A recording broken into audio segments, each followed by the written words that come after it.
All right, I know it's what you guys have been waiting for your entire week for me to go live at night. So, what's up? So, I got two of the usual suspects with me on the night show, Dave and John, because they're both West Coasters. That's right. They're still asleep on the morning show. I We're can't say I'm That's late. actually the truth. best coasters. I would be asleep too at 6 o'clock. So there you go. So we got a question right out the gate, and I can tell Andrew must be new. Andrew Furlong, eBay fees are tax deductible, correct? That would be a no. eBay fees are not tax deductible. Okay, so they're an expense. So the way that works is they reduce your your sales. The, the fees reduce your fee, just like cost of goods. They reduce your fees, so they reduce the amount of income that is taxable, but they are not directly a tax deduction. So it's kind of got to be the way you look at it because it's not a dollar for dollar reduction or man that would be awesome. This is the last night show, by the way, because 0.35%. What the fuck? I cannot afford uh, $3.50 per $100 of sales, so I quit. It ain't April Fool's yet, is it? I started to make that video, then I didn't.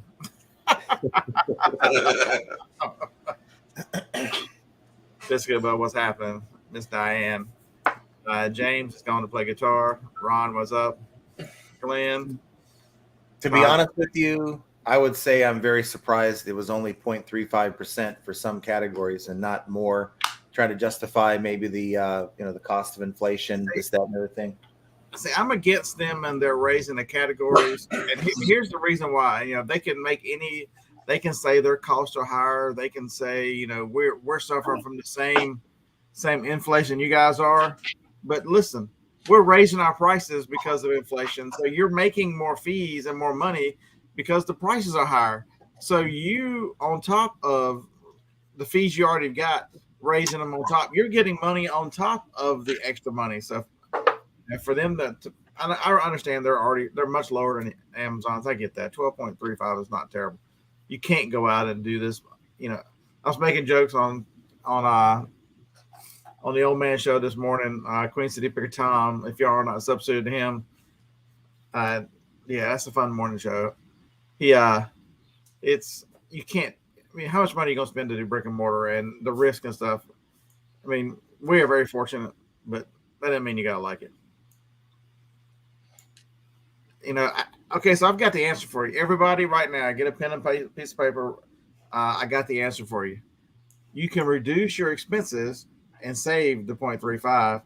In the link is a link for Supply Hut, 5% off your order and your supplies. So if you reduce all your supply costs by 5% by using my link, that'll help offset that 0.35. So see, the beard is I'm always looking out for you. It's good looking out, man. Thanks. Appreciate that. It's tax time. If you want to get ahead on next year, there's a link down there for Reseller Genie. Keep track of your eBay now. Amazon sellers, you can get a repricer. Man, I'm looking out for y'all all the time. You're welcome, man. Oh, you see Scott C. He's kind of lurking in there too. Oh, Scott C. in the house. Oh boy.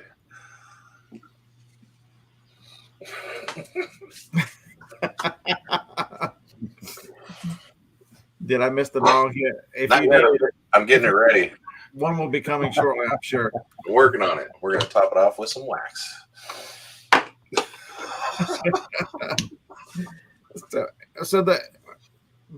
I've been telling y'all for weeks. I felt like it was coming. So the winter, spring, whatever they're calling, they're late on the winter. The spring should be coming out any second. They're going to have to start calling it winter, summer. But it was pretty painless. Okay, so you're charging me an extra 0.35%. Can you do what you say you're going to do? You're in your little thing. You say that you're working towards, and some accounts are now. I've been selling on this platform since 2000. Can you make my offers pay immediately? Is that not too difficult? I made an offer yesterday. You made me pay immediately, you assholes. You made me pay immediately. I'm like, really? Scott does his best work in the shadows. That's great. Yeah, lurking in the dark. I mean, that's all we want. Do what you say you're gonna do. Right. Update your platform. Use this money. If you're gonna use this money to update your old architecture and that kind of stuff, and actually start, reaching out to the younger people. This platform will die without you guys reaching out to the generation. If Jacob didn't list for eBay, him and his buddies, I don't have any idea what eBay is. He can tell you what Amazon is because he tells his mom what he wants. Yeah. eBay needs to really, and I've been saying this forever, eBay really needs to really start focusing on the selling experience. They just kind of brush it off as just, these sellers, they're just a nuance, they're a nuisance, that is. And, whether we provide them with what we promised them or not, or, if we maybe become more transparent with some of our policies and things that can cause you to potentially get suspended, it's not that big of a deal. You're just a number, but we're going to protect our buyers at all costs, even the ones that are scammers and, defraud sellers. So until they change that mindset, it's going to be tough. I mean, so you want to be like Amazon. I understand that you've been doing that to your own detriment, but even to the point of you're trying to enact rules like Amazon does. You suspend people and screw around with people's livelihoods and their accounts. I got a friend today who checked her account because it's 1st of February to make sure there's no expired products because that's a touchy subject. She had 2 of them that were expired. So she took them both down, and it's February. She's rolling on. They expired the last day of January. She's a day late, no problem. 2 days late, no problem. An hour later, she gets a warning on her account from eBay saying that one of those items was an RX item, and she's not followed the RX policy. I'm like, a listing that's been down an hour, and eBay sends you this Instagram on something that's not even an RX. Yeah, this is where eBay is. Yeah. And well, let me share with you something I probably wasn't going to mention to anyone because it wasn't that big of a deal. It was uneventful, but what am I, a week and a half from suspension, right? Right. Listed an item, a device. I listed it. It's one of those devices where you put ice in it, and it has like 2 hoses that go to a pad. That pad you put on your knee. So if you hurt your knee, or maybe you're recovering from surgery, it's just a machine that keeps your leg cold or whatever you're going to put it on. So I get it, list it, and within 10 minutes I get a message from eBay that they took it down because I violated their prescription device policy or something. I had to look at the exact verbiage, but they took it down, and I'm like, okay. Now, first of all, that once you list an item on eBay, it isn't instantaneously available for the world to see. There is a few minutes from the time you launch it to the time it's actually available. And I guess they do that in case you make a mistake. You don't, maybe you make a mistake on the price. You can grab it and fix it before it goes live, right? So it's 100% not someone else looking at my, like another seller trying to, flag what I do. I was told that it's someone in the back office. And they put on the list. Huh? Yeah, they took it on a list and they pay extra attention to your account. That's right. Yet again, where can I find this random device? It's not a major company. Where can I find that this device is violating these policies? So, I made a video saying I wasn't going to sell the health and beauty. I meant the product, but as far as the devices, I've sold those forever, and to me, I've never had a problem, but it is what it is. So here's scary world that they actually have a human checking his account, because I thought the same thing about mine whenever I was selling stuff that was expired and getting in trouble for that. And actually, me and my friend actually had this conversation today that she thinks because she's on a list that somebody checked her account. And they just weren't smart enough to figure out that they sent that on an item that was closed.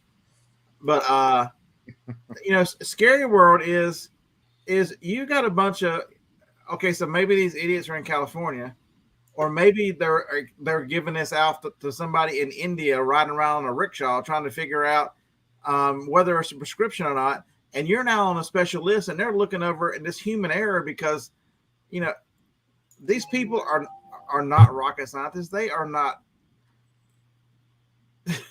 They make mistakes like anybody. Like in your case, they made a mistake on your. This is the most frustrating part: is they told you they made a mistake in spinning you. It was wrong, and they go, "Ain't nothing we can do about it." Yeah. Well, check this out though. I was like, well, what?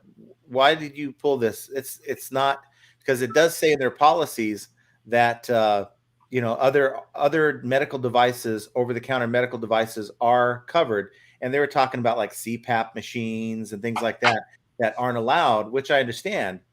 Are required, right? So I'm like, okay, so what's the problem? They tried to give me the same story that they did with the other stuff, saying, well, you have it designated to ship to a country that doesn't allow it. So let me put you on hold and find. I'm like, oh yeah, what country? So I'm like, of course, you can't see the listing to find out what's in the listing, but I do know that I've recently, in the last couple of weeks, stopped shipping larger items overseas, just domestic only. I have a UPS domestic only policy, and I asked her. I said when she came back, I said, "What shipping policy am I using? Or did I use on that?" And she's like, "Oh, sorry." Yeah, well, yeah. So I didn't have it set to ship to another country, and it's just one of those things where it's like pulling teeth. They're convinced that the item is not a valid item, so I'm not going to bother, selling that item. But it's just they use these excuses and reasons. It's like a canned answer, and they never give you, look, how about we screwed up? Okay, sorry about wasting your time. Let's put it back up. And that's only happened to me one time, and I had to speak to a supervisor to get that. So Farts Act, they did wrong. You're allowed to sell the hoses for the machines. They don't require a prescription. Yeah, they're absolutely dead wrong. So Josh, can you find a way to turn off international shipping to a single item now? Absolutely, Josh. Just go in and make a business policy that says no international shipping. And whenever you're doing an item like that, just select that as your shipping. That's the easiest way to do it. Instead of trying to mess with it and monkey with it, just make yourself take the 2 minutes to copy a business policy and to undo the international shipping and then rename it as no international shipping policy. And then that's all you do. Magic Wand, yes, most categories, not all, but probably 90% are going up 0.35%. It's not a big deal. It really isn't. It's not at the end of the day, it's not a big deal. But it's the concerns we have. The platform seems to be regressing for sellers, and so if it's regressing for us, it's not getting any better for it's not getting any better for buyers. I'm afraid to tell them. All right, it's that time. Take a big rip for the championship. I'll get championship right here. 3, 2, 1, go. That should be your new slogan. Take a big rip. I'm gonna hit for our championship. Come compete. Yeah. So I have noticed that. I don't know, Magic Wand, if anybody else has noticed this, but it seems to be the average that they tell you with promoted listings is much higher than it's ever been. I mean, it used to be some 2s and 3s. It's never below 5 now. I've seen it as high as 10 or 11. I always see recommended 12%. And the crazy thing about that is you'll have 2 similar items and you'll list one, it'll say 10%. And then the next one you list, maybe just a different color, it'll say like 7.5%. It's like, why is it different? If it's the same category, why are you recommending me a different rate? It's never the same. So this is a great story here. So when we were in Vegas, the time when I met you, and I don't remember much because I was babysitting Harlan night. So that morning or the morning before, they had a lot of the vendors, and eBay showed up. And so after everything cleared, I went back in and talked to the two ladies from eBay. And you should have seen the look on their face when I tried to explain to them why their policy on pricing sucks.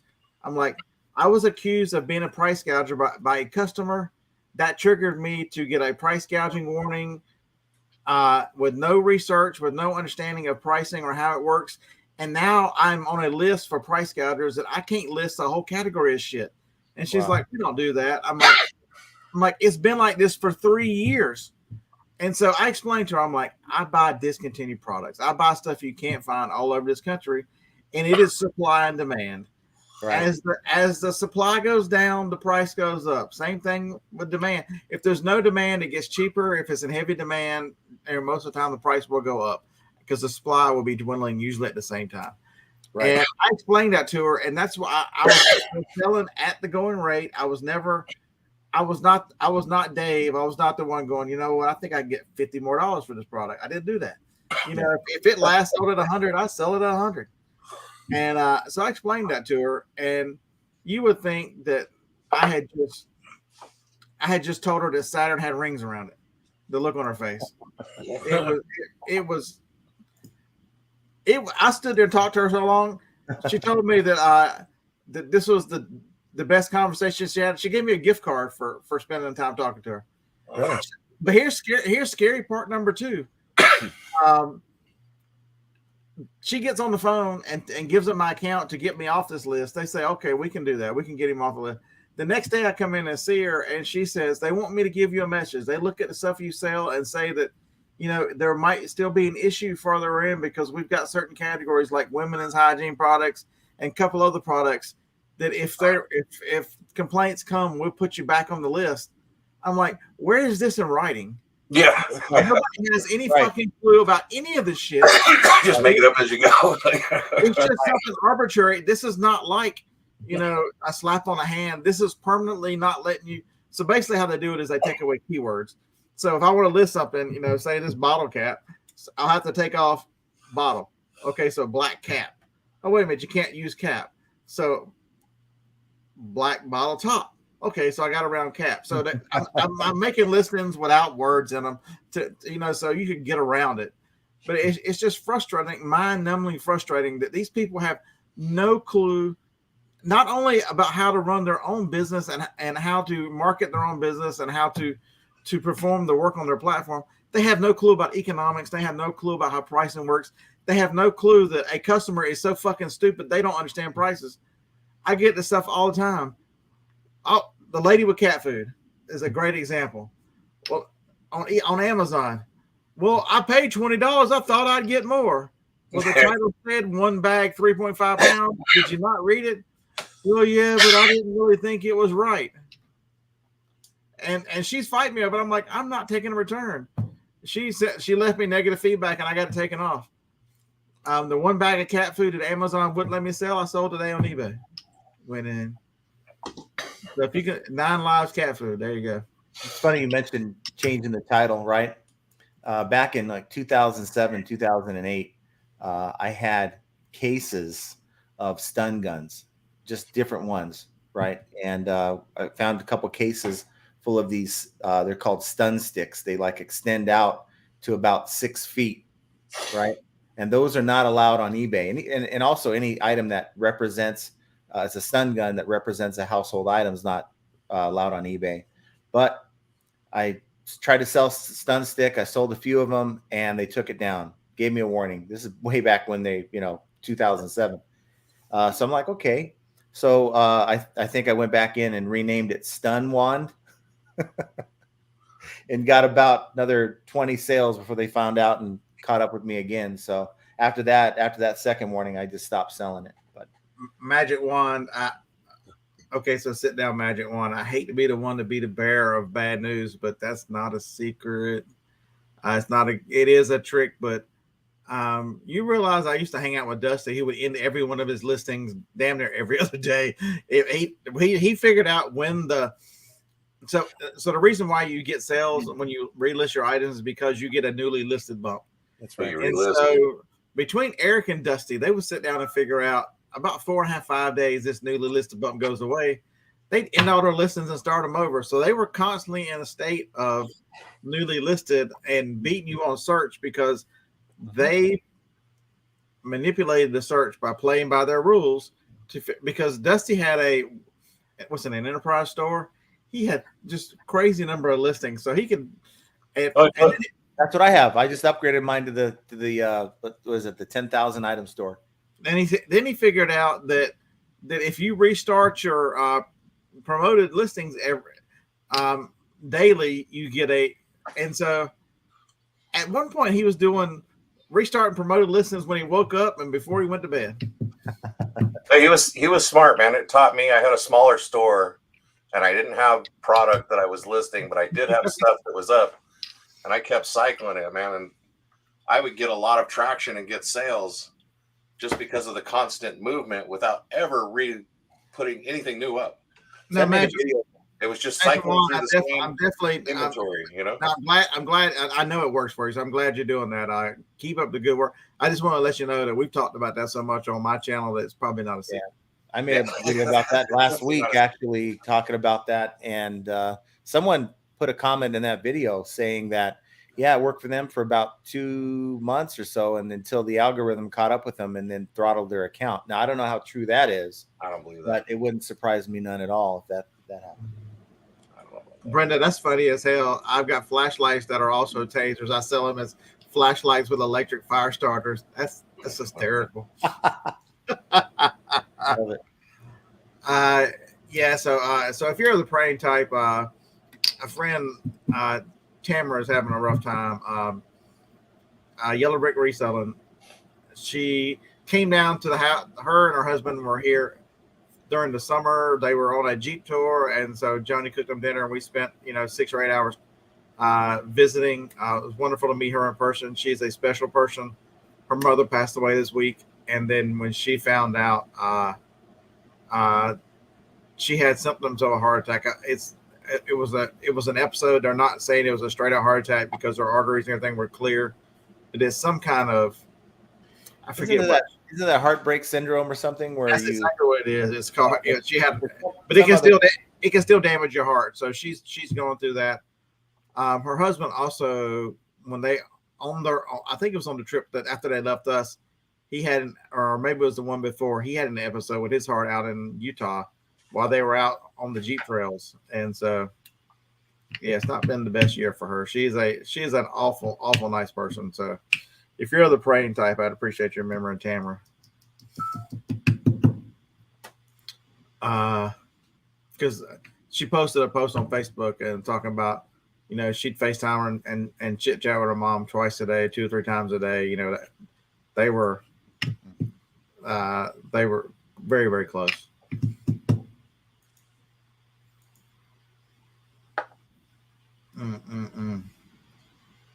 But yeah,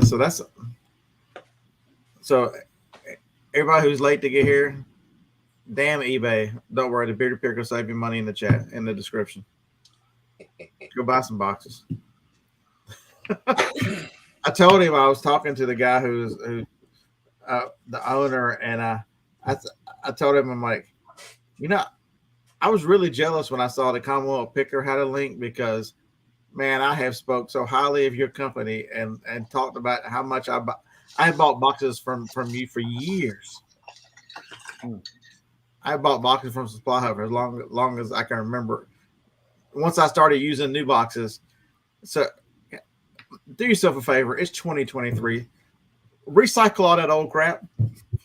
Start your life off with new boxes. You will.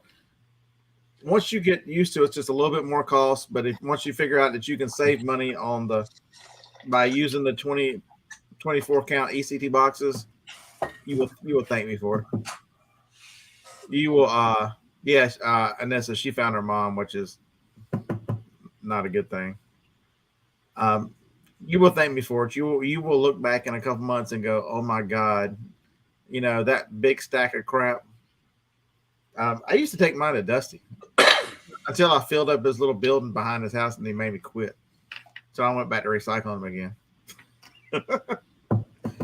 I have about 300 LPs that I haven't even bothered listing, but I take those old boxes and just cut them into I think 15 by 15 squares, and I use those when I ship the LPs to protect the record. Oh. So Yes, Tactical Z Supply Hut boxes are all lightweight. They're all the 24 ECTs. Did I think I just talked somebody up? I just talked Kevin up. Because I sent him a message a couple of days ago telling him I feel special now that I've got a Supply Hut to fill a link to. That's funny how you talk somebody up and they reply after a couple of days. Because we know Kevin Commonwealth Picker is not slumming around in my chat. Over here with the Great Unwashed.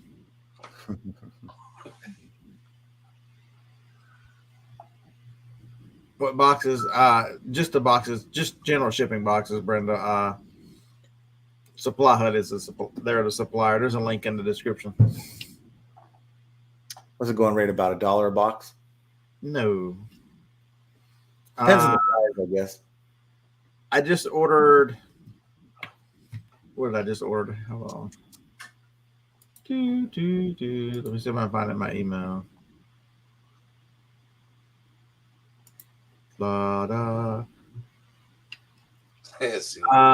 110 8.6s. They were with everything $68, but Jaws would be cheaper because I didn't get the 5%. You gotta watch them though, because different sizes. 100 8x6x4s, which is the one I use the most. They're $44, so they're 44 cents a box. Okay. Where is I ordered some some padded envelope mailers from her. The Poly. 100 of those were $27. They were the cheapest I could find. They were the number one, the 7x12s. How's the shipping? That used to be my only complaint, that it would be 4, 5, or 6 days. Mm-hmm. I get it in 2 days. Usually I order it. Into the second day. They've been, whatever they did, they fixed it because they are much faster than they ever used to be. It's not free shipping though, right? Yeah, it's free. It's free shipping. Really? Okay. I didn't ask him if I could use my own discount code. Amazon seller, what's up, man? Yeah, Josh, you're 100% correct. If I use the larger boxes, I just go pick them up at Lowe's. I use the heavy duty boxes. Especially if you're sending stuff to Amazon, you'll realize quickly that those regular boxes that you pick up at Home Depot or Lowe's, man, they are thin, and stuff gets damaged on nearly every time you use them. So.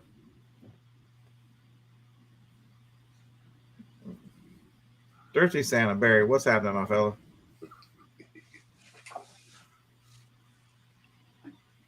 Kevin uses his. Well, damn it, I'm gonna use mine then.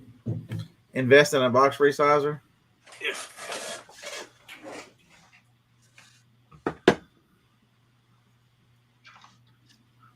Ron, why are you gonna hurt my feelings like that? All right, Ron. So just because you hurt my feelings, I hope y'all go 0-12 next year. I hope y'all have to throw Jimbo out because you can't win a game.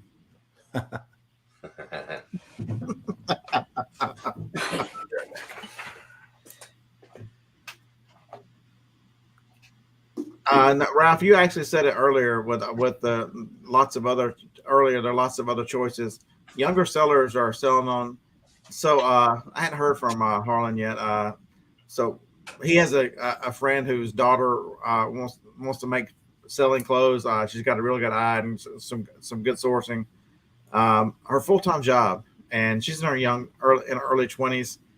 And Harlan's like, she sells on Poshmark and Depop. I'm like, well, what the hell is Depop? He's like, I don't know. We had to look it up. Us old asses had to look it up to figure out what it was. And there are the younger people are on different platforms because eBay has failed. You know, you're right, not younger buyers, but there's no younger sellers either. Yeah, lack of advertising. I mean, they'll advertise eBay Motors. They'll Now granted, I'm not watching TV all the time, but I certainly don't hear about their advertisements at all. Maybe for sneakers, watches, that type of thing, but the everyday seller, not really. I mean, there's a special site for sneakers, whatever it's called. I listen to the ladies who put on the Vegas show, and they sell on something What sort now? of Grailed, Yeah, Grail. Yeah. and get more money for vintage stuff on Grailed.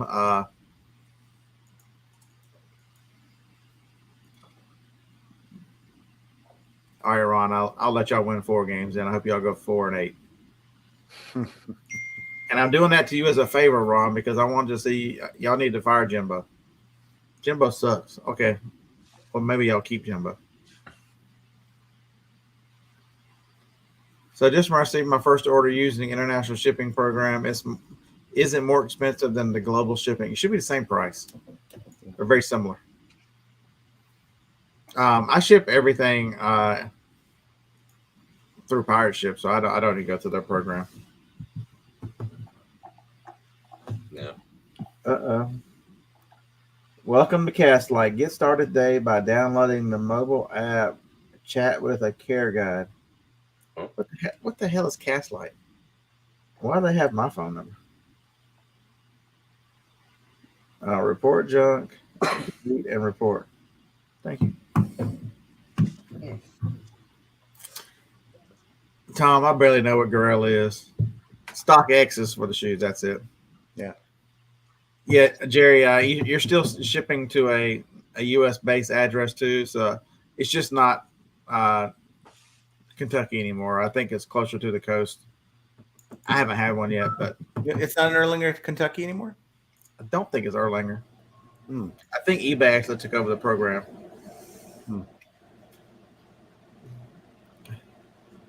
I know you had to look it up, Tom. Hell, you're older than me. I know you don't know what the hell it is.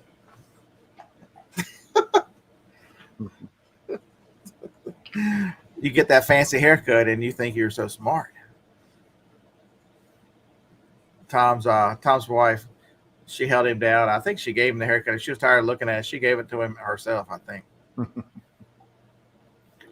They're having it shipped to Illinois, so it is a different address. Any fresh blood, any victims want to come join us? Your requirement is you have to wear clothes. Nobody wants to see any of your dangly bits.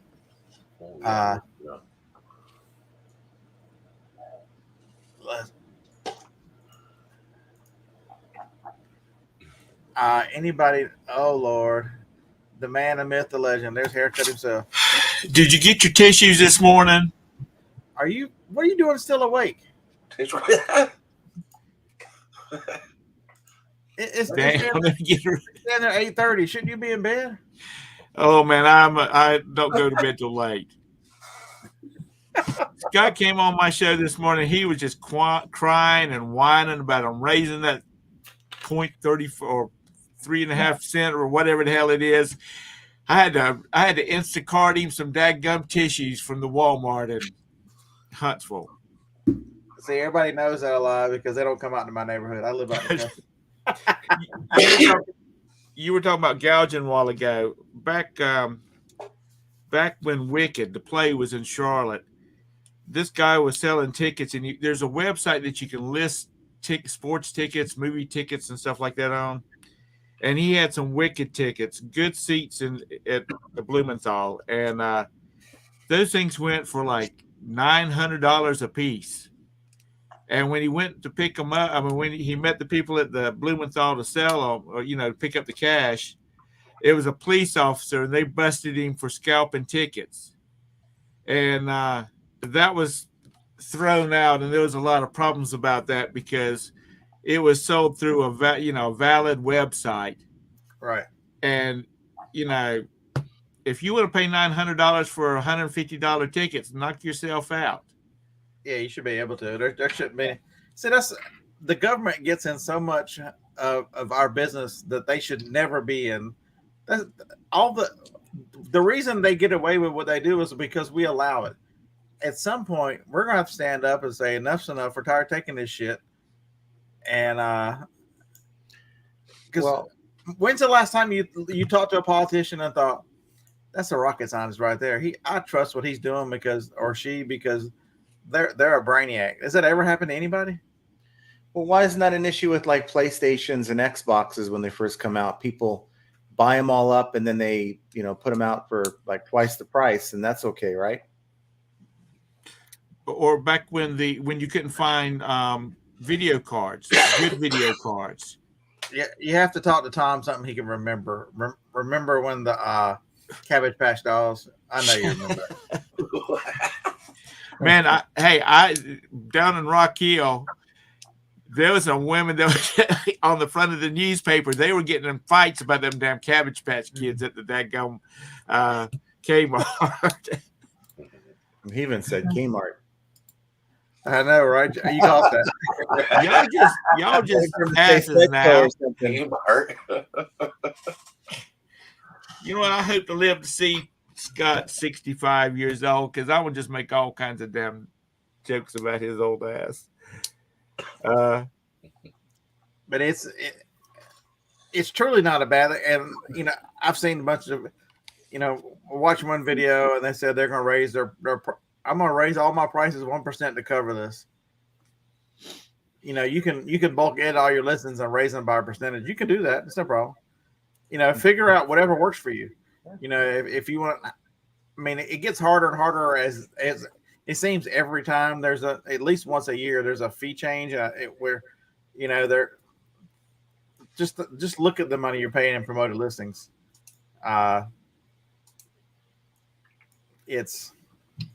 So you got to do what you got to do. Truly, if you're going to, I need to do a test, because every time you search for something, I can't be the only one that is so frustrated. And now the yard sale season is not with us, and except for John, Dave doesn't go to yard sales. But you scan something or you look something up and go, hot damn, I have found a good item. And you found a sponsored item that's twice as much as everybody else's. I wonder how many of those sponsored listings sell. I would be willing to pay an extra, push if it's a sponsored listing is 7, push it up to max of 10 if I'm going to double the price of the item. And so, has anybody got any experience? Has anybody tried that? Well, I tried to promote 2 items at 100%. Eric, and they didn't. And in both cases, I left them on for 2 days, and in both cases, I didn't get the top search slot or anywhere near it. No kidding.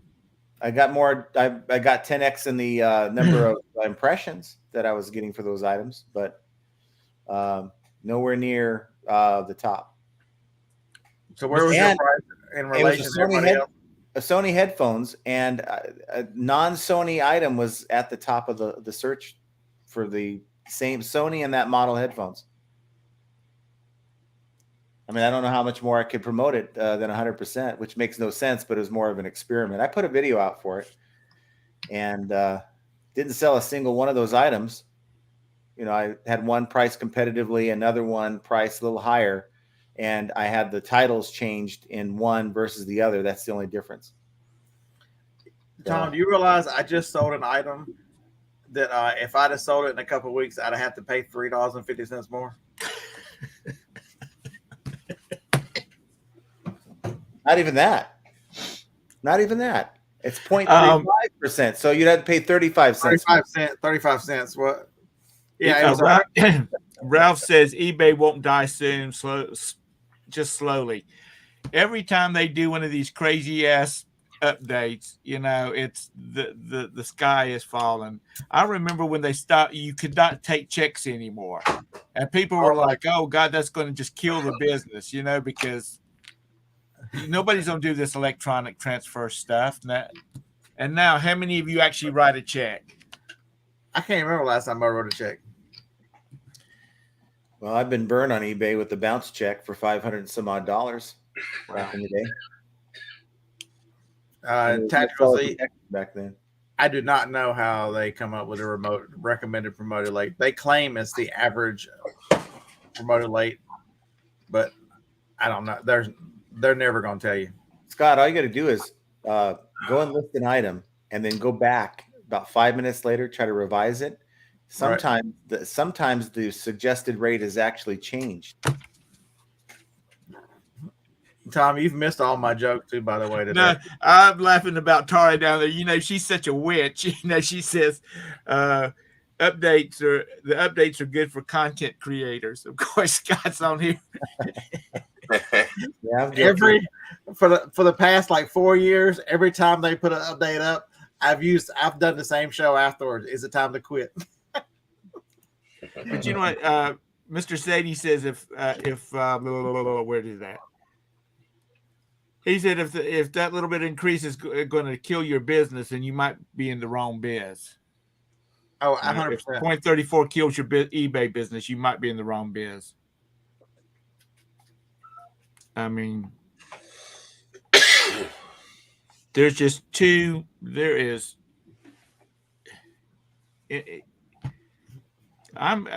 Before I retired, I was an office manager of a business, and you know, it was a land surveying company, and we used a shitload of blueprint paper. I mean, a lot of it. And all of a sudden, you know, one thing or another would happen, and they'd raise the price of it, and you just had to eat it. You can't raise the prices just because, they raised the sheets of paper. What does that paper taste like? Do what? What does that paper taste like? I don't know. I've never eaten any blueprint paper. You said you had to eat it. Huh? Yeah. Oh, okay. You said you had to eat it. You know what I mean. They make your It's just like warm. when you were in the fast food industry, one of them idiots that had working for you drops a $500 box of French fries all over the floor. You just had to write it off. But then again, knowing you probably just blew it off and threw it in the deep fryer. Depends on what time of day it was. If you cut, okay, so I ran a Wendy's I was a GM of a Wendy's for about 2.5, 3 years, and they made me work. For a while, they were making me work one closing night shift. So after like 10 o'clock, you can lock the doors. You better never, if I'm the fucking manager and I'm in there messing around, you better avoid that damn store because you get what you get. And every shortcut, I'm telling you right now, if you knew what happened at these restaurants as they get close to close, you wouldn't come to one of these fast food restaurants within 2 hours of close. No. It's awful. I don't eat at them. It's it's Ralph, you're right. It's eBay is dying, of their own self, but it's 1,000 cuts. It's they're losing some of their clothing sales. They're losing or a lot of their clothing, but there's still a lot of clothing sales on there. But they're losing that younger audience. They're losing car sales now. They're losing Jacob King right now. Whoa. They're losing. What's up, dude? Hey. I was Roberta was listening to a video today, and they were talking about TikTok.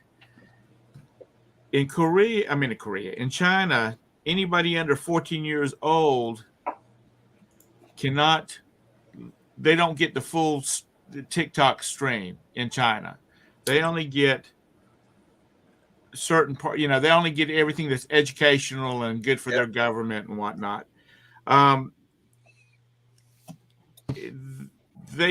They're not losing any market. The U.S. is the market. That's where all the advertising comes from. And so I don't know where the fuck I was. I mean, where the heck I was going with this at, but I think it's a case where people that's going to whine about this raise is just going to quit, or they're going to sit there and whine and just keep on selling. So for a second, I spent a couple glorious years at Hardee's. I was running a training store, and they figured that it would be. But they wanted it. Well, there was a slower store on the other side of town that was hurting, and they wanted me to go over there and fix it, and then run the training through the slower store, so I'd have more time to spend with the managers I was training. And so it would help the district. I'm like, yeah, whatever. You just want me to go fix the damn store. Yeah. And this store had been remodeled 5 times. It was one of the old ones. It had bathrooms in the back that were no longer used. They had been not used so long that they had lost the keys and nobody had been in these bathrooms in years. So me, being the bright person that I was, I broke into both of them, put my own door knobs on there, and I was the only one with a key. So I made one my storage locker and my other one my private bathroom. That was the best year I ever had in fast food because I always had my own personal throne and I had an area I can go hide and nobody else would get in there. It was awesome. There were all the old tile walls. All I did was clean all the spider webs off. All right. What up, Super Beam? Hey, keep one in here. We don't even have any Hardee's in Clark. Fucking Super Beams. That's Dave's son, Super Beam. So here's the story. Everybody get ready to laugh. So where were y'all going that night, Dave? I don't driving somewhere. I'm on the phone with Dave and Dave's son, has he got his license now? No. So he's working on his learner's permit, and Dave says something to him, and he goes, "Well, I can still see okay, but I don't have on my super beams yet." Oh no, he says the light. These lights, they're not real bright. I noticed, or something like that, and yeah, I don't know. I don't remember how it all played out, but it was super beams instead of high beams. But I don't have on the super beams yet. I'm like, holy fuck. Beams. So I named him Super Beam. So every time he comes in the room, I call him Super Beams. What? Yeah. You can see it's really, really bothered him too. Yeah. Super Beams. So apparently YouTube is pushing. YouTube is pushing on everyone. So here, you look at Mr. Beast and go, well, he's a nice guy. He's giving back. He does all this fun stuff. He helps a lot of people. But he got helped. YouTube has played favorites and picked who they wanted to be big on their platforms based on an image they want. It's come out in a new book this past week where quite a few employees and former employees of YouTube have contributed to this book saying, a lot of these big spokes and stuff, it's not an accident. And I can tell you that's 100% the truth because of the craziness they do to my channel and how they decided to push out and not calling it the algorithm. What do they do to your channel? I get no distribution from my size channel. I get pushed out to nobody. Were you supposed to be doing shorts? That's what the 50,000 people that's doing videos, how-to videos, they're talking about doing shorts. It's 30 degrees outside. I ain't doing shorts. Which you should, Scott, think about doing some shorts because when you're riding along and you have these epiphanies, you can just do a 58-second video. You don't have to do no editing. You don't have to do nothing. Just do it. Just say I started to do a short today on that I was quitting eBay because of the 0.35%. Just make the same video for TikTok and YouTube short. That's right. All right, that's what I'm gonna make that one as soon as the show's over. You need or make it on TikTok and then download it and upload it on YouTube. So that way it has your little tag. It can be a little different. So the one on YouTube would just be plain, but when I go to TikTok, I can put funeral music behind it and all kinds of crap. Because the music, you can do whatever over there. You need to go find you some big boob women to dance in the background on the one on TikTok now. I got some baggy clothes. I make my own boobs. I got plenty of bras around here. You need a new wig. I'll start doing the shorts of every time I get a return in. I'll sniff every one of them. That's the sniffing dude. You need to go in there and cut that one out. You should be able to on your app, your phone app for YouTube. You should be able to go in there and do an edit. there's a short button, and then you can do an edit, and you can go in there and tell it what you want to snatch out, and it'll pull it out of your video and create a short with it. You need to do one about the return on the underwear, both of them. I'm telling you, Tactical Z, nobody wants to see me in a pair of Daisy Dukes. I don't even want to see me in a pair of Daisy Dukes. And nobody wants to see a grown man in a pair of nut cutters. I'm telling you. Do it for the views. Yeah, right. I'll just be nobody. There's a YouTube video of this guy, and he's a big guy like Scott, and he's got a pair of Daisy Dukes, and he's got a dadgum shirt that's cut off right below his boobs, and he's telling his daughter, who looks like she's maybe 12 or 13, come on, let's go to the store. You wanted to go to the store. I've seen that one. And he's taking her to school, how she dressed, and he does all kinds of shit. Yeah. And she's like, I'm not going nowhere with you dressed like that. He says, exactly. That's what I'm saying about what you got on. I'm glad I don't have daughters. Yeah, Todd, I caught that. Tom talking about a big guy like me. I caught that.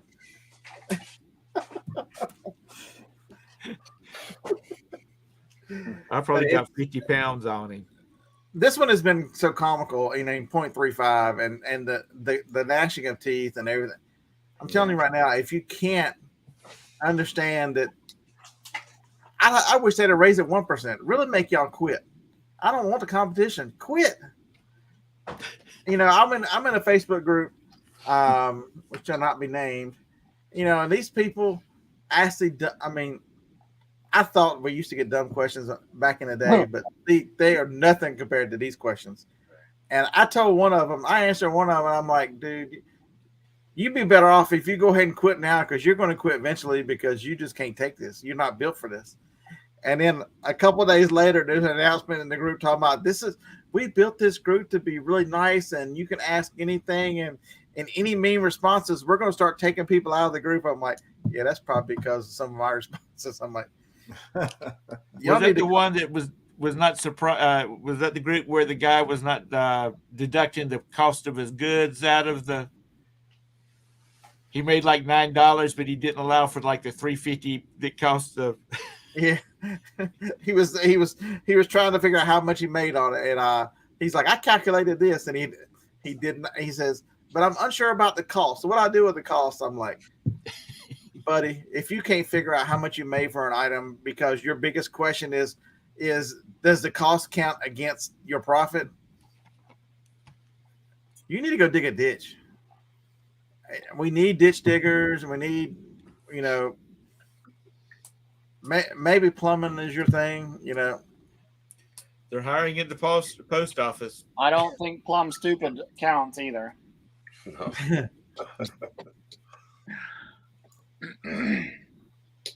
Steve, you're 100% correct. They said if they didn't get any more postal carriers, they were going to have to go to like Monday, Wednesday, and Friday delivery dates. Yeah, it's so Brenda. I don't need boobs, Brenda. I need moobs. I need some like hair growing off of them. So you zoom in, everybody goes, oh, yeah, let's look at that again.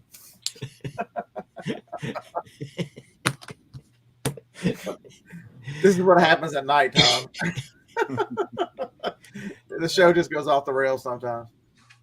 But it's just so ridiculous. 0.35. And you're right. Thousands of videos right now of people up. I'm like, oh my God, what are we gonna do? It's like the world has come to.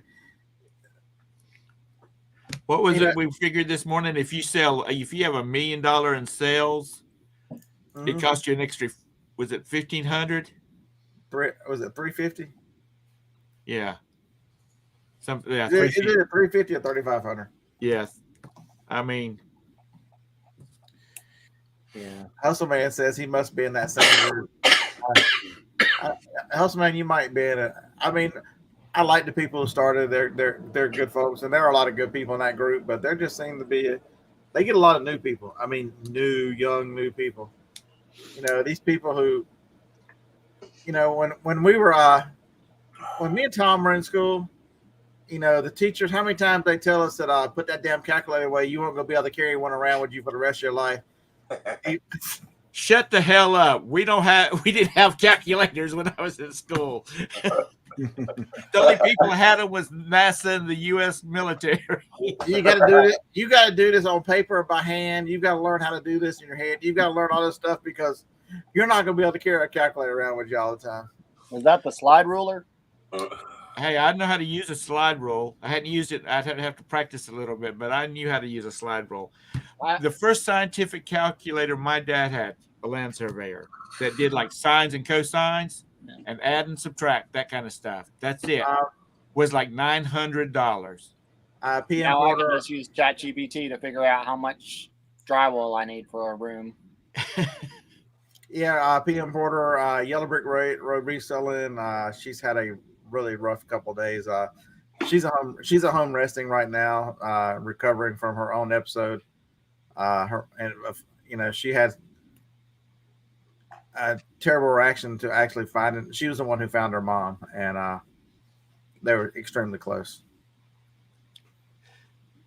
James, when I was in elementary school, I distinctly remember us learning how to use an abacus.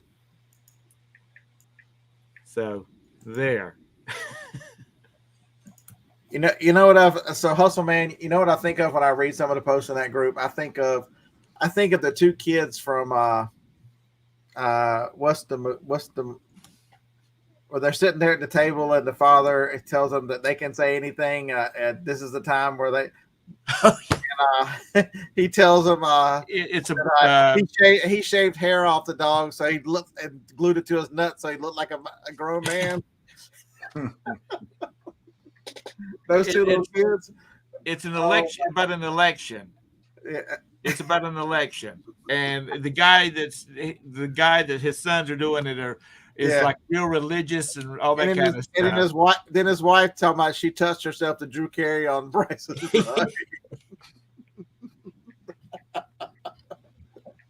I saw it on TikTok the other night. It's still just as funny as it was the first time. Jim needs to get his woman under control. He lives in the South now. Yeah, right. Jim passed up on all them easy floozies he had all them years, and he's got a ball bust. So now Tara is not putting up with any of his crap. That's right. He got exactly what he needed and deserved. Since I've been doing the morning show, and Roberta's sitting across my desk working at her desk, and you say stuff about Joni, she's like, she's over there mumbling, going, "Yeah, she knows what she's doing." Yes, here it is. It's the campaign. That's it. That's it. It is a good one. That's those boys get carried away.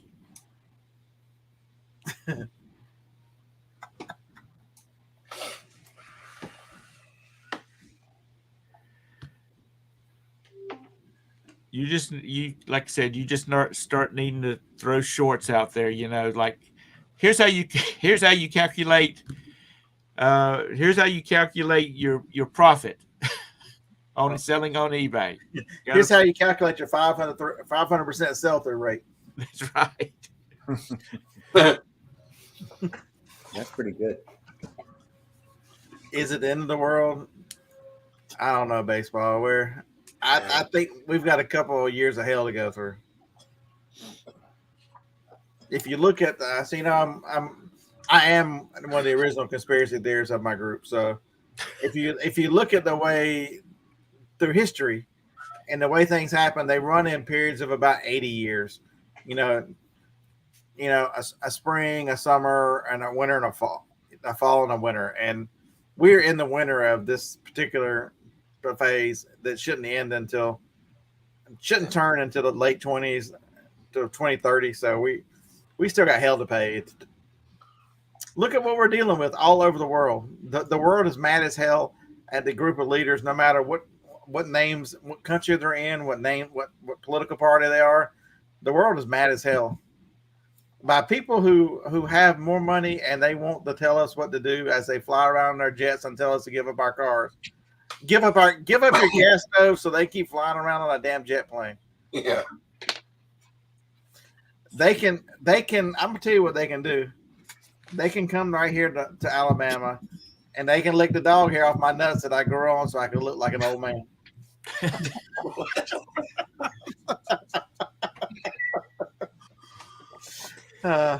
Meanwhile, they're letting Chinese spy balloons fly over our country unimpeded. You guys see that? So Raleigh Brock said it is still Erlanger. I think now we have different ones because somebody else has shipped one to Illinois. I think there's different addresses. It might be for different products. It was always Erlanger because that's where whoever the company that ran it for him was located. The last time when I shipped anything GSP, it still went to Erlanger, but I did ship something else with that other eBay program. I forget what it's called now, the other one. And it did go to a different address. But as long as it was still GSP, it was still Erlanger. But that could have changed too. I mean, who knows? You can eat bugs and you're going to be happy. Yeah, right.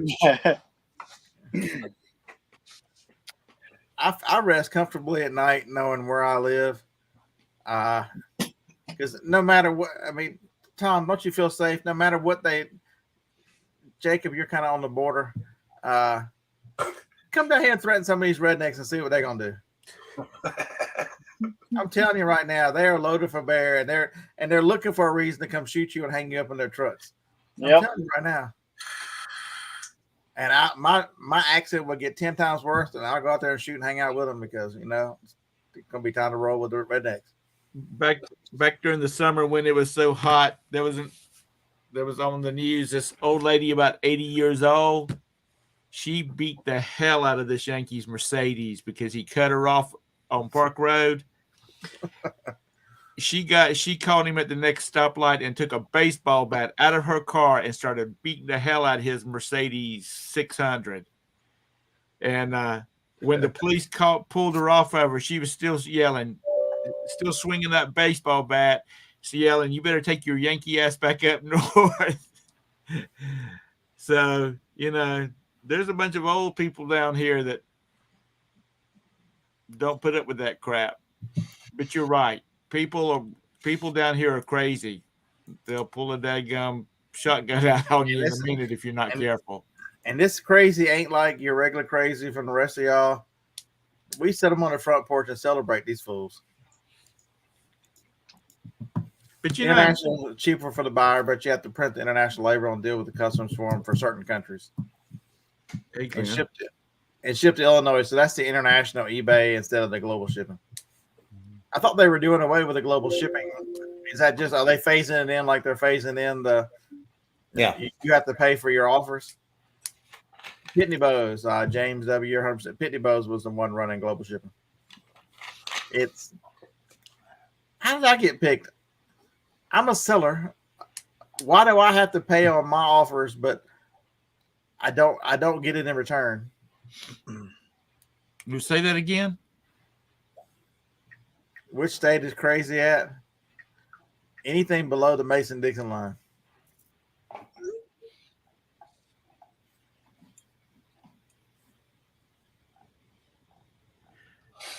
Ben said his account got switched to eBay International last week, so I guess it's a slow rollout because I was pretty sure I read that global shipping was actually going away at some point. Mm-hmm. Yeah. I didn't check either. To be fair, I haven't shipped eBay International or GSP in the last 2 months or so. To be fair.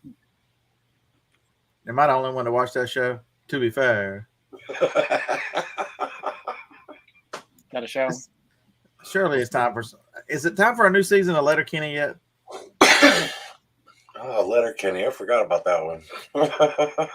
You get fucked up and watch Letterkenny. That's the shit.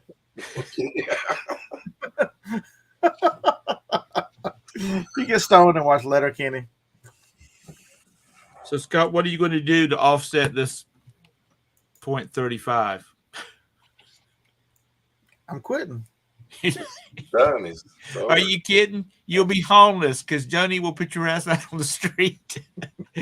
she'll be filling out applications for you at the daggum Burger King or the Bojangles, getting you a job. So Jay says 3 weeks ago, a new season of Letterkenny. What am I doing with my life? What is that? Some Bonnie McMurray. I don't know. Was there? Scott Conant says there was a spinoff of Letterkenny where the main guy plays hockey. Shorsey.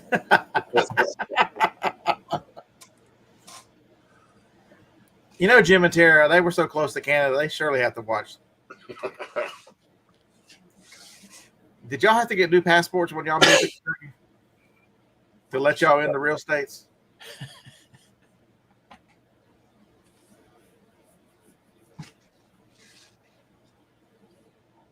They messed up Bonnie's face in the new one. Whoever the actress was that played Bonnie, that's an attractive lady. Bonnie McMurray. No, Harlan won't move in because I think he's tired of women.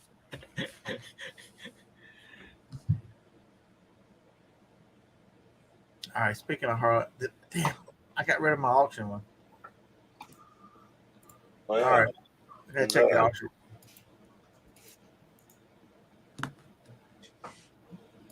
Auction time. Northern Wisconsin.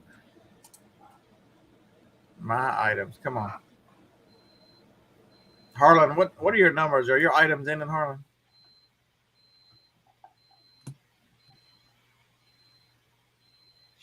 I still got some no biz.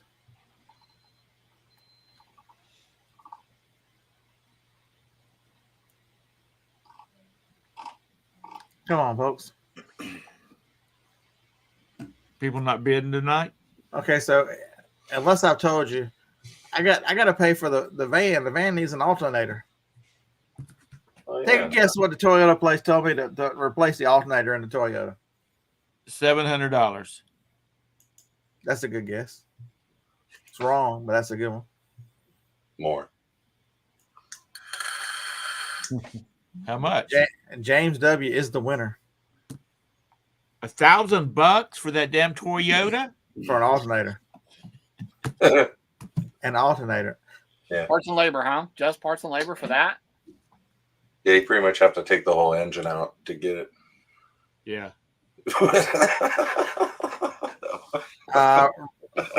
Riley Brock, it is the damnedest thing. I went and looked on Zillow today, and there is not a house for sale or rent in this whole damn county. I looked in my area, and houses are Something going down. That Alabama was closed. No more resellers.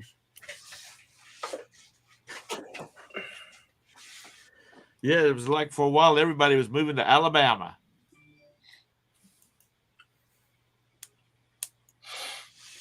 Yep. So those of you who know cars, is it worth the almost double the price to put in a Toyota alternator, or should I go with my regular mechanic and just a regular alternator? Toyota, the dealerships wants $4.25 plus tax for their alternator. It's twice as much as the Jay. You got to remove the intake on this one. Radiator fan, disconnect the radiator, all the hoses, go through the tire well to release the tensioner pulley. It's all kinds of crazy. I wish I had my 74 CJ5. Let me see if I can, Mimi. Let me see if I can put this and answer your question correct. If you had to get a new Sienna, would you get the hybrid or the regular version?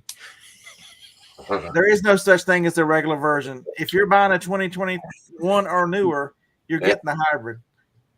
There is no other option. So there's your answer. I'd buy a 2020. Scott's getting him a Tesla anyway.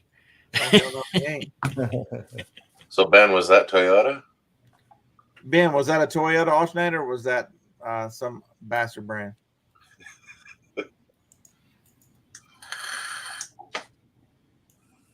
So you'd have to get a 2020. And if you get a used Mimi, I would buy a newer one, because look at the used prices on minivans, especially Hondas and Toyotas right now. It's insane what you're going to pay for the 2020. Insane.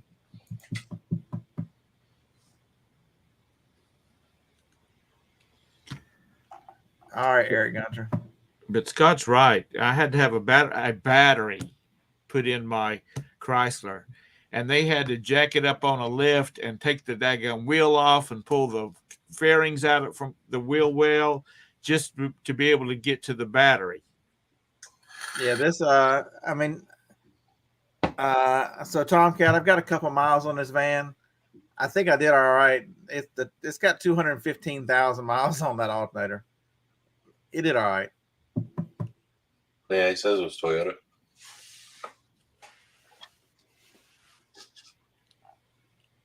Yeah, it was. So it was nine. It was 9.25 plus tax, and then I told him, well, if you're doing that, I'm not gonna let you put the same belt back on for $40 more. You got to put the new serpentine belt on because that doesn't make any sense. Why would you not change the belt on a car that's a 16 with all those miles on it? Yeah. Oh damn! This is how I'm affording the 35 cents. I just sold something for $9.99 plus shipping. I am rich. I am rich. It just paid all those 34 cents. That was enough 35 cents for at least next couple of weeks, so we're good. Yeah. So you're not going to quit now? You're going to hang in there a little bit longer? I'm still in there now. Okay. Just gonna sell more widgets. By the way, you do some really good thumbnails. Tonight's the one for this show is most excellent. Not according to that guy who sent me an email talking about, I would like to help you. Your thumbnails need work. You get more traffic. I'm like, don't insult somebody right in the first sentence of an email and think that I'm going to send you any fucking money. Come on. I think you have good. I think you have good thumbnails, especially tonight's. Scott's gonna give up. Scott's gonna give up reselling because of that. So Ben, he's gonna become a full-time YouTuber. Who was asking? Ben's actually got a. What's he got? A 2022. Yeah. And so there's his real world life, and it's actually a touch quicker off the line if you look at all the numbers. I like the hybrid. He killed the alternator trying to jump his diesel. James, when you got to the very end of that sentence, you said it all. It was a Chevy truck. Yeah. It is. I'm just in mourning tonight over my 0.35%. Ben must have been cranking the hell out of that diesel to burn that alternator up. He killed the alternator in his old Toyota Sienna. So was it? Trying to jump it, yeah. Well, that's what I'm saying. He must if that alternator couldn't keep up, he must have just been sitting there winding that starter on that diesel. You haven't met Ben. He's a little hyper. So Ben he was going to be an engineer. So Ben is highly intelligent and likes to figure things out, and he likes to do things his own way and do you know how engineers are. Yeah. Yeah. There ain't no telling what he had rigged up trying to get that damn thing started. This is the same one who told me he was going to take the way back seats out. Did he ever do that and put plywood in so he could store more stuff and then use the back end to put stuff under the plywood for storage? Right. I don't think he's done it yet, but he's got a good idea. Yeah, he's talked about. I mean, he's got some great ideas, and he's a hell of a reseller too. Don't you have 2 Sienna vans? No. You did one time. I've got a Sienna and a Rutan. What the hell is a Rutan? Here, never mind. I'll Google it. Am I over my allotment of F-bombs for the night? Oh, you got a Volkswagen. It's a Chrysler. Chrysler made it for him. Oh, it does. It says it's a 7-seat minivan and rebadged variant of the Chrysler RT platform. Here's it's a storage unit. Hey, here's what it is. Yep. Non-running fucking It's storage a unit. non-running storage van. Who needs a container? Just, It sits over here beside the house. It's full of crap. Hey, Dave. Hey, now. I need a container. Yeah, I need one. he's got two of them. Yeah, I wish I could have one. I'd buy one. That's what this is. I know. Of course, you all know that. I'd be all over it. Scott needs to add on to his garage. If he says he's got 3 storage units somewhere, he needs to I'm go ahead getting and ready add to on take to it. this. It's about to be 2 because I have to empty the other one by the 15th. So Valentine's Day is the trigger. So I'm gonna get out of the one. So I'm going down to 2. I'm getting ready to take this wall back out because I need more space. Are you inside of a container? Mhm. Yes. Cool. Where are you at? Are you in the That the did very nothing back to end, show or anybody. So what I did right here is this is a fake wall that I built halfway through the container, and then over the top, that's the ceiling is like it was a reefer unit, so it's got the stainless steel on the inside and a white something whatever it is up there on the ceiling. yes, Scott? That's what I need. He can put on the side of the house and then make him a doorway and connect them both together Build another room. and just never leave. Never leave.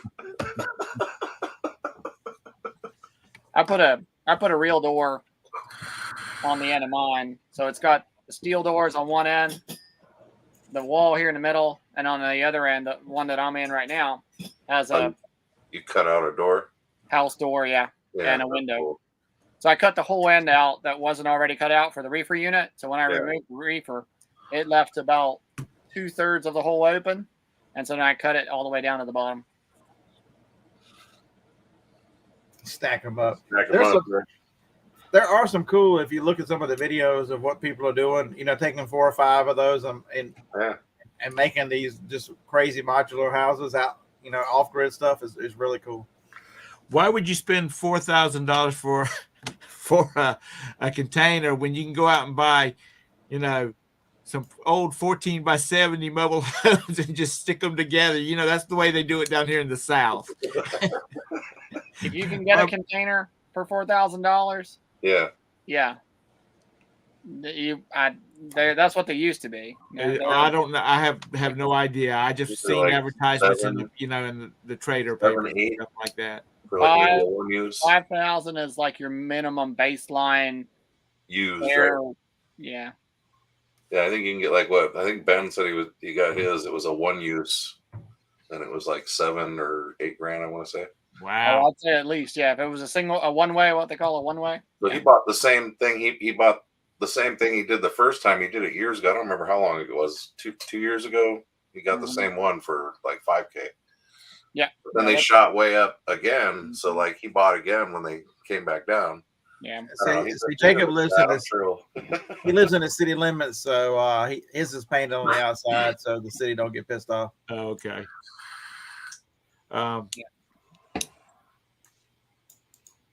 Good old town limits. Yeah. Dang. Man, Dave Jarvis talking about he looked at one today delivered. What are your new neighbors going to say? I thought you were moving. Yeah. If you get 3,900 delivered, you've got to be within probably half an hour of a port, if that's the case. Yeah, he lives like right by the water. He lives right by the water. Okay. That's fair. There's a guy here in Charlotte. He has a truck and trailer. He goes down and gets them from the Charleston Port Authority and brings them back up here. I don't know how much he sells them for, but he apparently makes a fairly decent living off of running down. And it's 3 hours to Charleston one way from Charlotte. So I guess he gets them at a good price directly from there. They've got to be in high demand because you got to do something because the storage facilities around here, most of them are just full most of the time. It's hard to get, and then what are we going to do for storage? Yeah. Well, they've added like 1,500 new units to Charlotte in the last year, and they said there's not going to be enough. Well, if the economy takes a hit, there's going to be a lot of daggum storage units going up for sale. If it takes a hit, you're funny. Nobody ever stops paying for their storage unit just because we have a downturn in the economy. At least not based on the last 20 years. Yeah. It's I've got several friends who are in the storage business. Right. And they said that if the economy takes, we'll just say a 10% dive, they might decrease 5%, something like that. It's very, very, very little.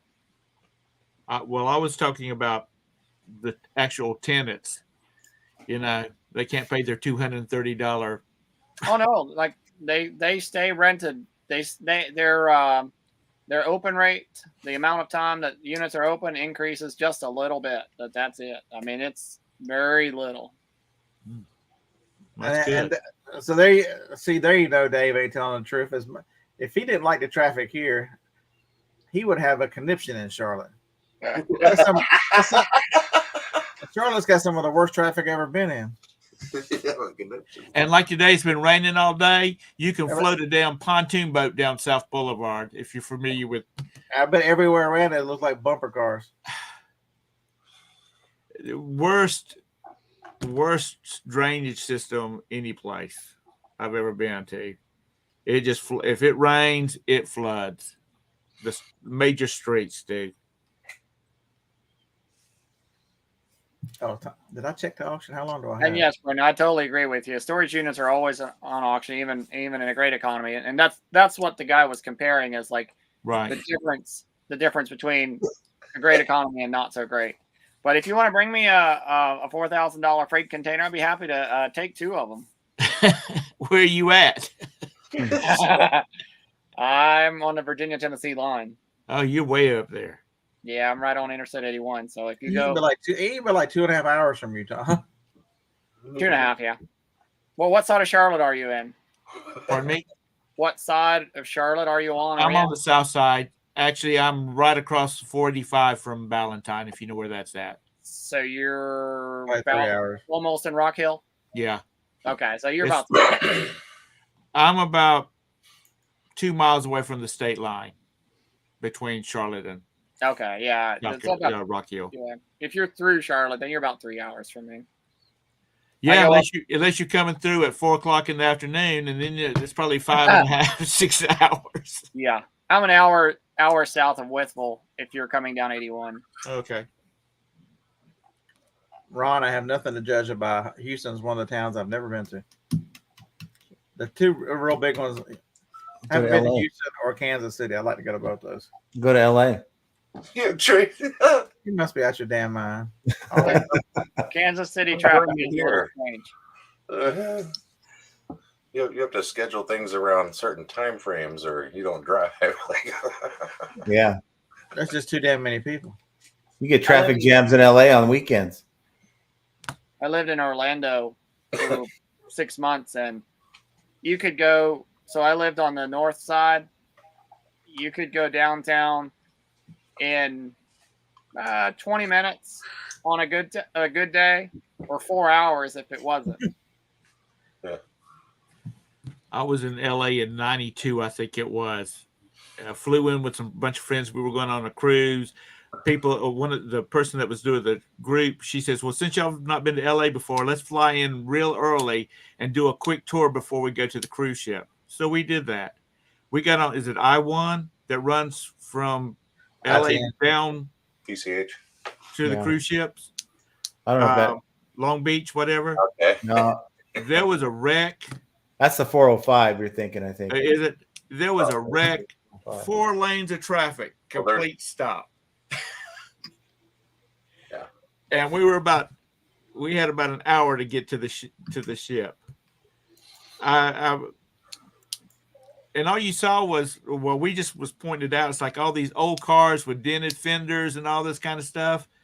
And the tour bus driver, he's like, anybody's got any sense and it's got a nice car, they leave it sitting in the driveway and they go out and buy a $500 car because it's going to get beat to hell for too long. Or they live more south of there. You live more further south? Yeah. Further south, yeah, it's a little. So one thing of note, did everybody else get the little blue thing? Your 1099K is ready. Oh yeah, came in the mail too. Oh, they mailed a copy too? Oh yeah. And for those of you who did not get one, you are still responsible for paying tax on your profit. You fuckers. and don't count the cost of that. Yeah, no, on all of it. Yeah, you can't.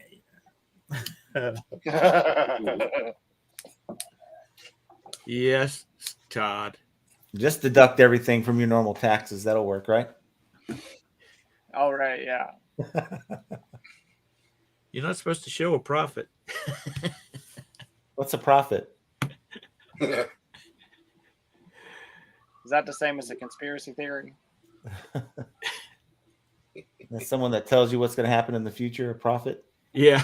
Yeah, same as a conspiracy theorist. Damn, why are you watching my show? Where did you come from? Hey, Johnny. She's probably already clicked off of this show. Uh-oh. Uh-oh. She's not. It's raining. She ain't coming out here. Yeah. Oh, shit. Challenge accepted. Katy, Texas has a 26 lanes wide freeway. Shit. Screw that. That's just too damn many people. You know, one of the widest ones I thought I ever been on was the freaking Jersey Turnpike. It's got it in sections. You've got the outside edges and then to the inside ones. That's the craziest. Because she's crazy. If you get stuck on the wrong side of that one, Scott, and you need to get off the other side, good luck. Good luck. And worse than that, you won't find a way to turn around. No, there ain't no turning around. You got to go them way up and over exits all the way over. And you'll pay three more. You'll pay 3 more tolls by the time you get back to the other side. Mark says Toronto's got that. Never been to Toronto. I need to get a passport. I want to go do retail arbitrage in Mexico. I want to see the videos. Have you ever been to Mexico? We have a lot of things that you wouldn't sell on eBay. Let me just put it that way. Yeah. It's been some years. Scott, you've never been to Mexico? You haven't taken your bride to Cancun or someplace like that? Dude, you're a cheap ass. Okay, we lived at the beach, Tom, for 13, 14 years. There's only one reason we went down there. When they opened up Britt's Donuts. Okay. Other than that, neither one of us are beach people. Have you seen Joni? She is lily white, and she is proud of the fact that she does not do sun laying out. She does not do. That's why my skin looks like it does, and I'm 52. And people ask her if she's in her 30s because she is not a sunburn. I've been to Canada. I've not been to Mexico. I grew up in Charleston, so we were always at the beach. So we always went to the mountains instead of going to the beach on holidays and stuff like that.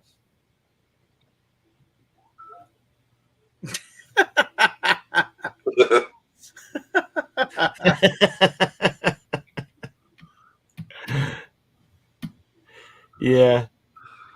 Even though Roberta wants to go, there's this place that you go to Texas and then you walk across the border and they have all these pharmacies. Roberta wants to go there and see if she can get good deals on her scripts. Oh yeah, we definitely want to do that. I got to apply for a passport. You don't have to have a passport for Mexico. Yeah, you do. Now you do? Yeah. We don't have a. We didn't used to. Yeah, you're right. Or that, or you got to have one of the new licenses. I don't have the star license. You can get back in with the star license. I don't have one Okay. like that.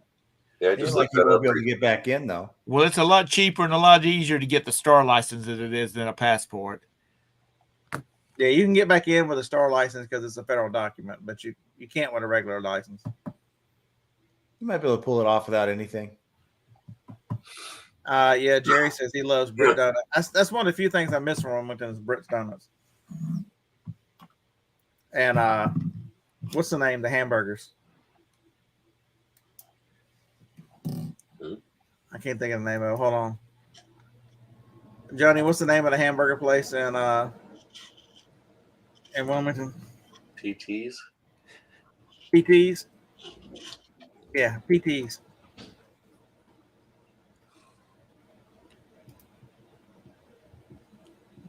Those are the two things I miss. PT's hamburgers and Brit's Donuts. That's it. And what donuts? Bricks? Brit's. It's a local place, been there since the 30s on the boardwalk. They huge long line. They all summer. They close. They open up during spring break and they close right after Labor Day.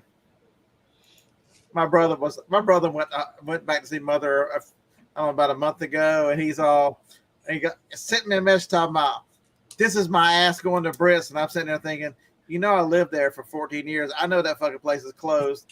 I get a phone call a little while later. Goes, I was going to send you pictures of me eating Brit's, but they're closed. I'm like, no shit, they close every winter, dumbass.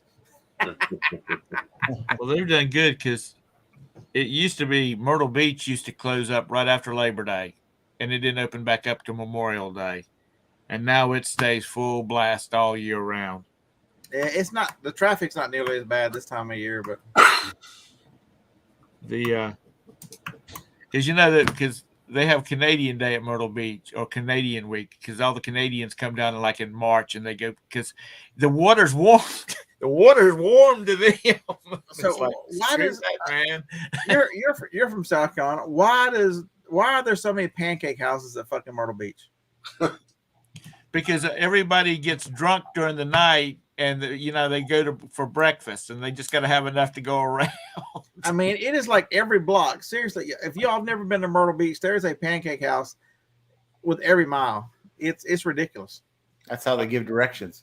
No, I'm serious. That's the reason why was because everybody stays drunk down there. That they're going to go eat breakfast before they go home and sleep. That's how they give directions in the South. Go to the 4th Waffle House, make a left, and pass the 3rd Popeyes and make a right.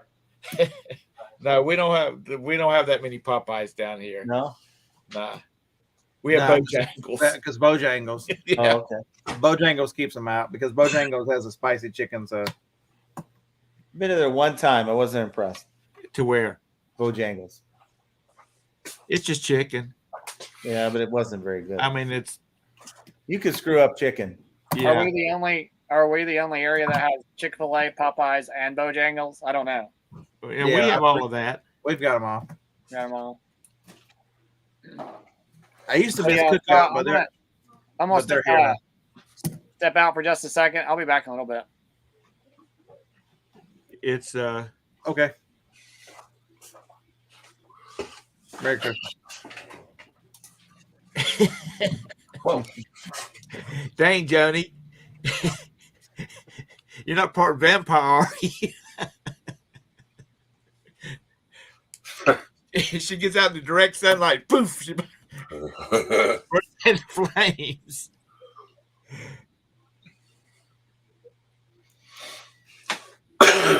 But my youngest son, when we adopted him from Australia, Jesus, from Ukraine, his skin was so white because he'd always been in an orphanage and he'd never been outside that much. His skin was just about opaque. So we got him back to the Carolinas and got him out in the sunshine and got him some tan, but it was kind of scary there for a while. All right, so in the chat, what's the coolest place you've ever sourced? Am I the only one that sources on vacation? I can't be. Yeah. There was a strip club going out of business. I stopped by there to see what they had for sale. With pride. Roberta's damn near in bed. I know she's in bed. She ain't. Yeah, she's in the bed. No, seriously, it was a strip club that had been there since like the 50s. And I thought maybe they had some like old glasses or something like that, with their logo on it. Man, they were to the red Dixie cups by the time they closed up. And I didn't have a need for a stripper pole, so. Ron, Ron, that is a great day, man. Congratulations on your end. I was so happy when you called me and told me that it was finally your time. You have any nightmares? You missed dialysis yet? It's been a year. Do you miss going to dialysis? Tom got Roberta's stripper pole. Yeah, right. Harbor's Hope, congratulations on that. Roberta's going on 13 years on her liver transplant. Hillbilly Hipster sources down in Mexico. I want to go source in Mexico. Oh. Well, you can go over to south of the border on I-95 and I-95 right south of the border, right inside the South Carolina line, and buy everything that you can buy in Mexico. I've been down there with Pedro. Have you?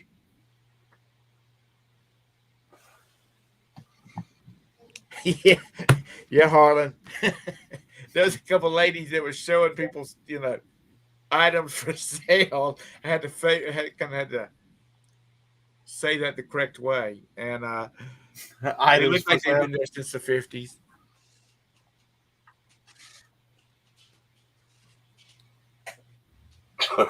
I'm going to Pedro's at night.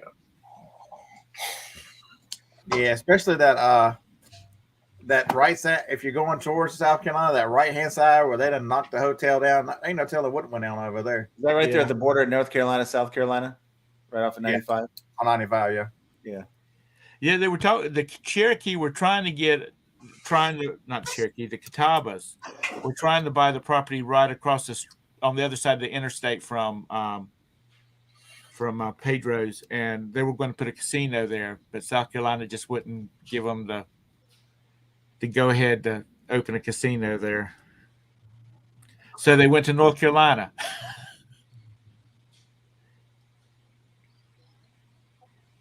You see that big congrats on the 9 years too, Harbors.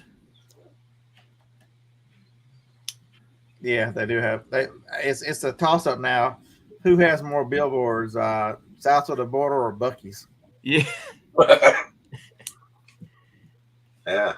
Well, I'm glad of that too, Joni. It's you 4 years. Yeah, it's coming up here shortly. Nice.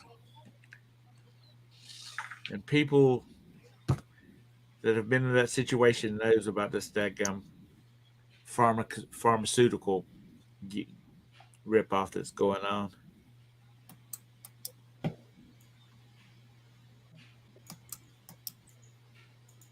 I hope so. I hope there's some money going through there. Joni says south of the border is a money laundering operation. So Hillbilly Hip says if you fly southwest, pack a second suitcase inside your main one. So from Michigan, driving isn't really cost effective. It ain't from here either, but that don't mean I won't do it. Right. I can get to Mexico from here in 22 hours. That ain't that bad. We have talked about taking some vacation and driving out and going across the border and seeing what kind of deal she can get on some meds. Until I decided to get up in Arizona, Laughlin, Arizona, or Nevada, wherever John lives, and drive all the way home. The El Paso to home was my longest trip. So you're in El Paso. You're in Mexico. Yeah. Why didn't you just pull over and sleep? Because the van was full.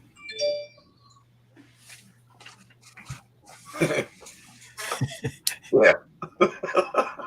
That's when you stop and get some coffee at a truck stop. That would have been an uncomfortable sleep. You take an Adderall and you keep going.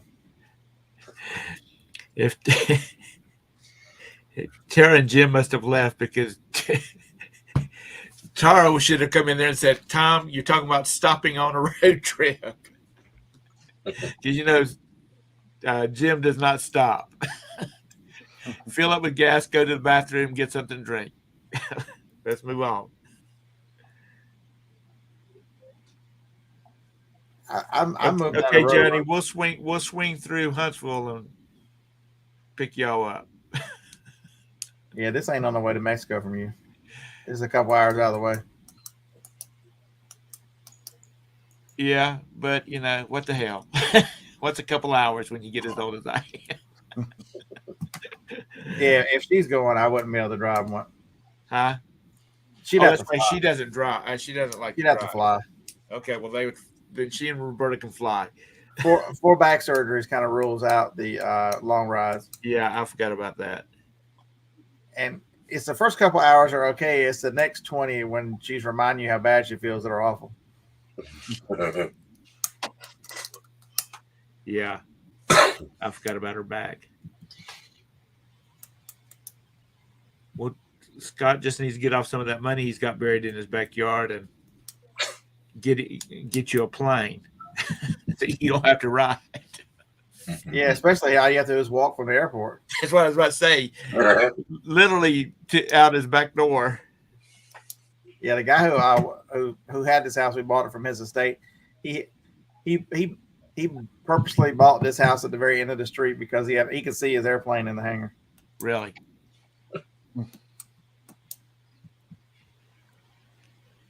It's Jay, don't even lie like that. You fly Alaska Airlines because that's what your wife tells you you're going to fly. Let's have the truth. Jay flies Alaska Airlines because that's what his wife likes, and that's what she says she's going to fly. Mama needs a G6. Well, honey, Joni, if you're going to go for a G6, you might as well make him spring for a G7.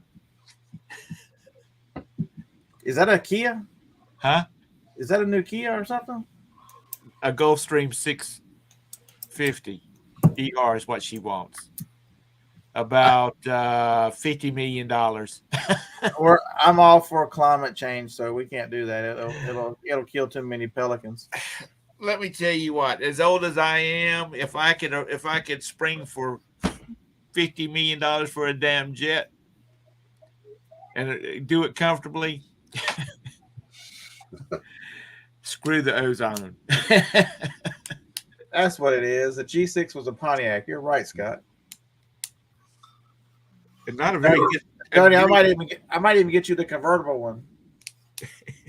Did I make a G6 convertible? Listen, let's see what your bride said.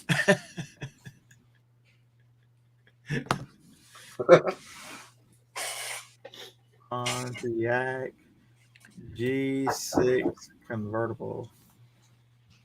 How much it's gonna set me back? Y'all said 50 million. I can get one way cheaper than that. On Car Gurus, I can get one for $6,600. I might even get this one for $7,400. How's that in Cincinnati? Here's $3,450. Man, you can get a G6 convertible for nothing. She's not talking about no G6 Pontiac.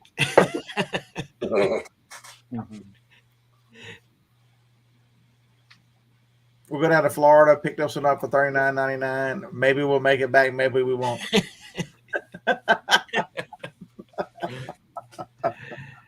Yeah, Scott could just put a hanger in his backyard and then put cardboard boxes full of merchandise sticked around his $40 million jet. They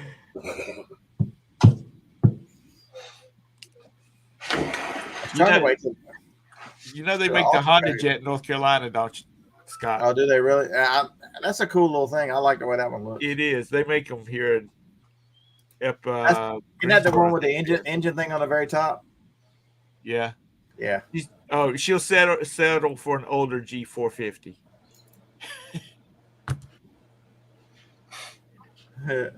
She better watch out. She'll settle for a Chevette. Chevette. Hey, man. I dated a girl that had a Chevette. She drove the hell out of that damn thing. Guy drove. She had about 180,000 miles on that thing when the guy ran through a stoplight and totaled it. Don't you think Johnny will look good in an Aztec van? No, Oh yeah. nobody would look good in an Aztec van. And I'm sorry if anybody has one that's in the chat.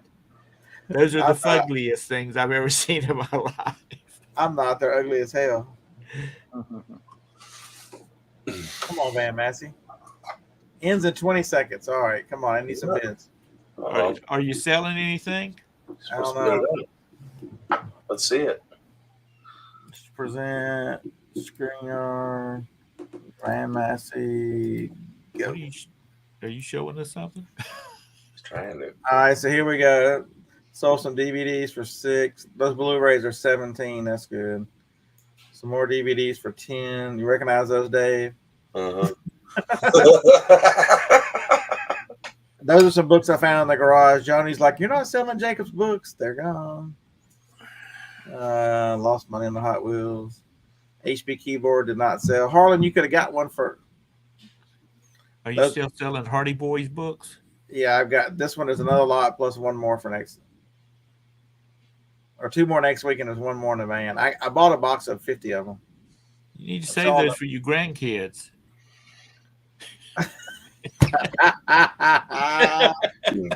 What are you laughing about? Are you like me? You got some sons that you're not sure whether they're going to get married or not. I don't even know the last time he left the house. What is he? How's he supposed to find this wife? At this point, we illegitimate would be all right.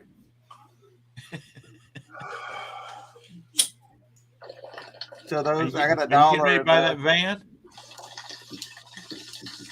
Or is that just advertisement on the website? That's the exact van. I've got the blue version of that, Tom. That was a lot number one in his auction. Oh, my van looks just like that one, but it's blue.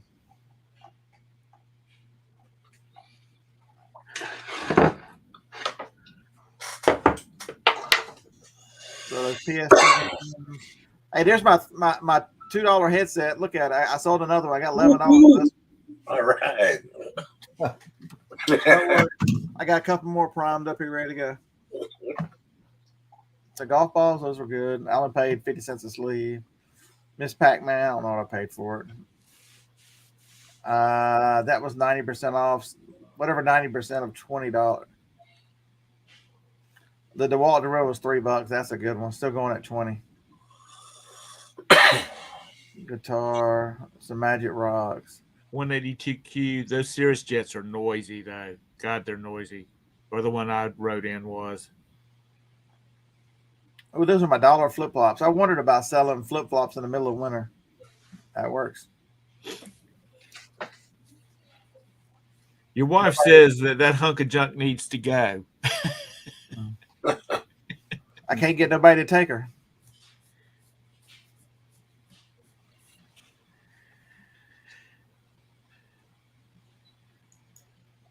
Yeah, I think I paid $6 for the or $5 maybe. Yeah, I bought so much of that one. He gave me that for $5, so that was a good one. The grills left over from Walmart retail arbitrage. It was $5. Come on, somebody hit it again. Break even. Oh, those little girl shoes. They were $1. They got $11. Went in. Look at my Nikes at $27.50. Those were $3. Went in.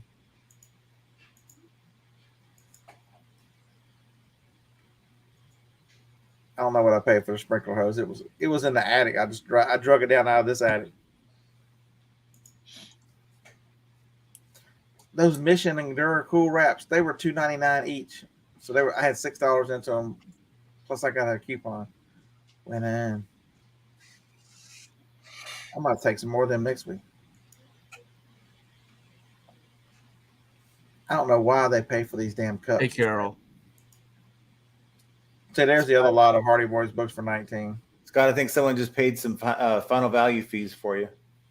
Oh, look at that. Scott says thank you, Brenda. Oh yeah, I can't see it. I'll be right back. Brenda wants me to sell eBay for another week. Yep. Yeah. She don't want you to go. She wants you to take that money and go get you another case of Kleenexes so you can keep on crying. Nobody wants phones. That sucks. Look at that, a car tag for $15. I paid $1 for it. I got 2 more. I guess I'll run them again too. That's the Alabama Alumni Association. If you pay for big money tickets for those license plates have been repied for years.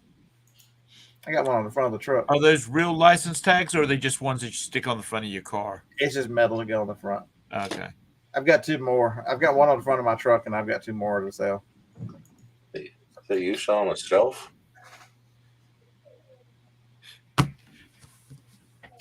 Those Pelican cups are at $25. What? That's just 2 32-ounce insulated cups. $25. What the hell?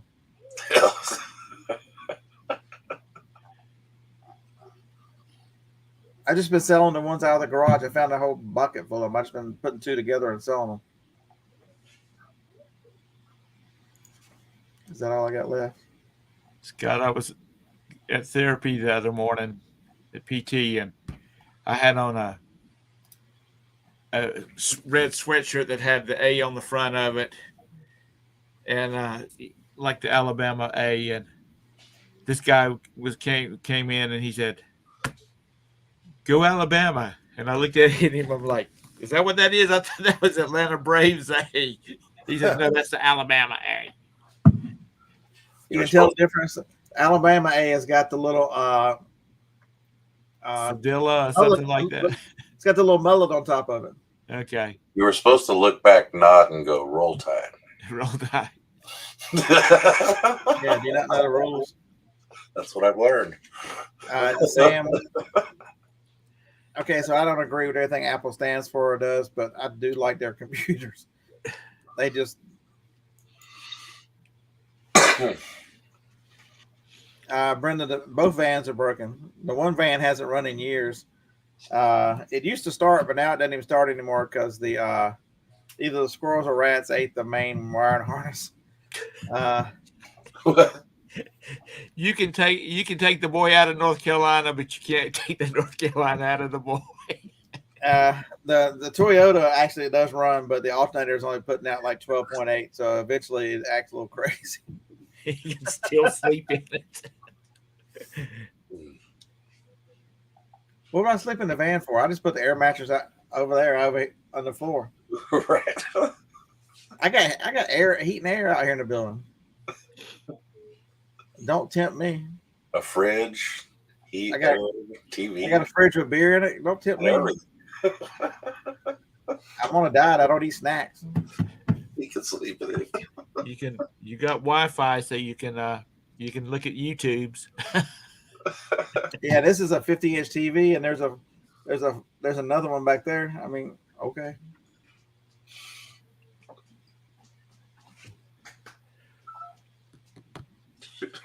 You making some money tonight, Mr. Sadie? Johnny, if you come out in the rain, I'll kiss your white ass when you get here.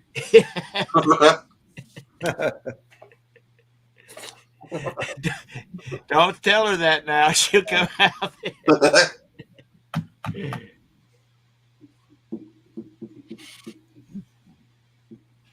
She's in bed. She ain't getting out of bed to come out here. Not to mention it's 37 and raining. Come on. Oh God. Whoa, come on.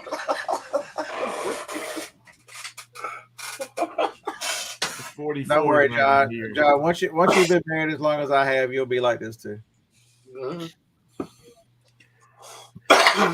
We were supposed to be leaving at 8 o'clock in the morning to go to Tampa, but that kind of got sidetracked. You're a young fella, John. How old were you when we got married in 1991? I was just graduating high school.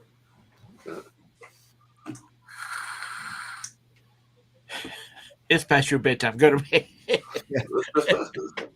1991. I was. See, I told you, she's in bed with the dogs and the heated blanket. She ain't coming out here. Yeah. I'm the only one here that's on the right side of 50. No, Dave's not 50, are you? No, we're same age, I think. Me and John. Yeah, Dave's only 49 I'll be 49 in April. or close to it. Oh, then I'm older than you. Gee. Probably. Get Yeah. it, Mr. Sadie. Huh? I was 49 in November, so Yeah, well, we got married. Ben wasn't even born yet. Yeah.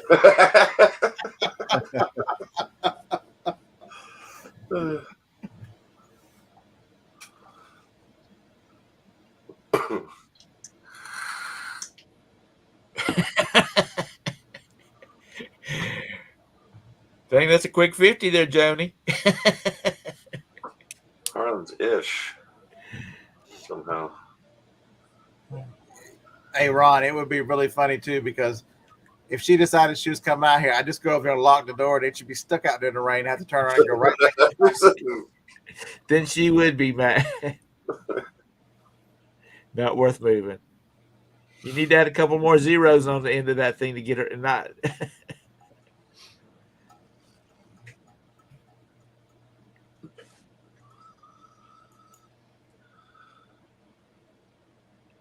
I don't want to hear it, Scott. You're only 12. Yeah. Yeah, I'm with you that on Carol. You see this? Johnny is telling Harlan that she's younger than him. Their birthdays are like 2 weeks apart. It don't matter. That's 2 weeks. My younger brother's wife is 3 months older than him, and so he says my old lady. He'll kid with her. He'll say, "I got to go ask the old lady," and he said, and she's like, "If it wasn't for those 3 months, we would be fighting."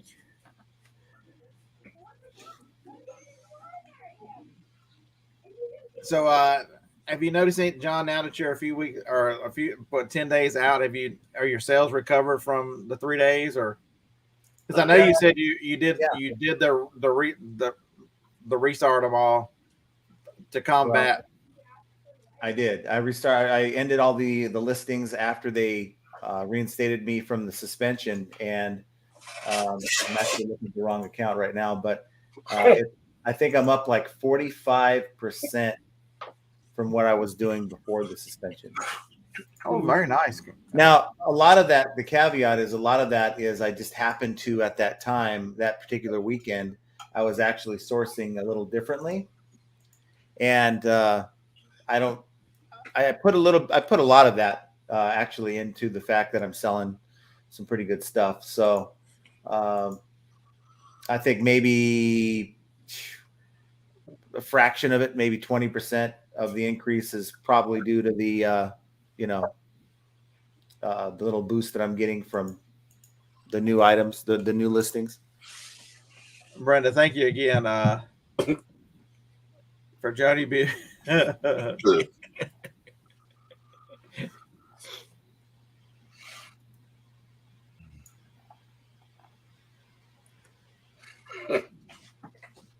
I mean, it's I tell you what, I just noticed. I've been looking at John's screen on the screen all day, but I just noticed his flipping ain't easy back there on the back wall.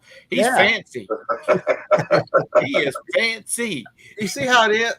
You see why I am like I am. This is what happens.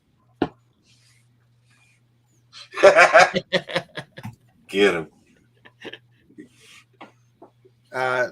Larry, my brother's younger than me. Scott, you hadn't had any problems with your van until the alternator went out? So I've replaced the brakes, and some fuses, and the gas tank because I ran over that thing in the interstate, and tires. Other than that, this is the first thing. This is the first repair. It had a recall on the doors. They replaced some. You know, they replaced the latch. Vehicles are so expensive now. My Saturn, it's got 150,000 miles on it. It's an Outlook, one of the SUVs. I spent $3,000 and had a transmission put in it because the cheapest thing I could find that was near the size of it was, the the price of a new vehicle. Back when you couldn't find vehicles, and so I just went and had a transmission put in it and saved $40,000. Yeah, process that, Harlan. So me and my brother are 11 months apart, and my mother's a lesbian. You process all that.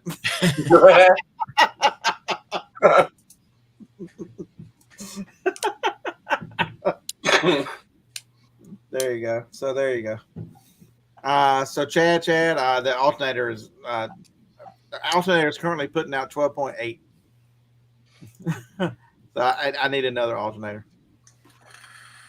It's just I'm supposed to call him tomorrow and set up an appointment sometime next week, but I'm probably just going to say I forgot and call the mechanic here in town. Are you going to have it towed, or are you going to jump No, it off? No, it still drives. It'll start up. Right. It's got a brand new battery, so the battery's really strong. That alternator killed the other battery. And I've got one of those. Everybody should have one. The little they're the little jump boxes that'll start your car like 20 times instead of having to worry about whether you can find somebody with jumper cables and all that crazy mess. You just connect it to your battery deposit and hit the button, and within like 30 seconds, you've got enough power to start. I'm just driving the truck. The trucks. You going to find you another vehicle before you hit the road again? Hell no. I'm riding at 500,000 miles in that Toyota. How many miles are it now? Did you know if you break down out 15? You break down out in Missouri, Johnny's not going to send you any money to get you home.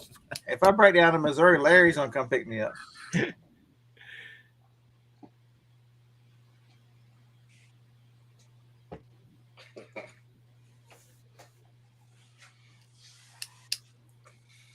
I hope she doesn't watch this. Yeah, there ain't a chance in hell my mother watches anything I do on YouTube. No chance. Yeah, I'll repair the Toyota. I'm not. Yeah.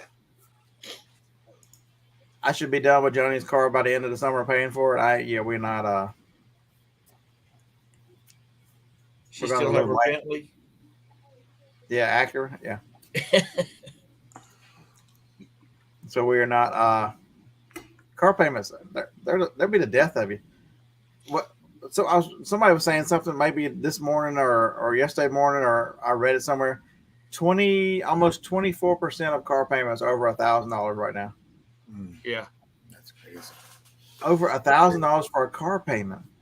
Finance for 70 months. And then 7 or 8 years. Absolutely. 72 to 84. Nuts. No. That's absolutely insane. Or you stop thinking. Oh, shit. You got to buy tires too now, huh? The truck's got to have tires. Well, you might as well just go ahead and.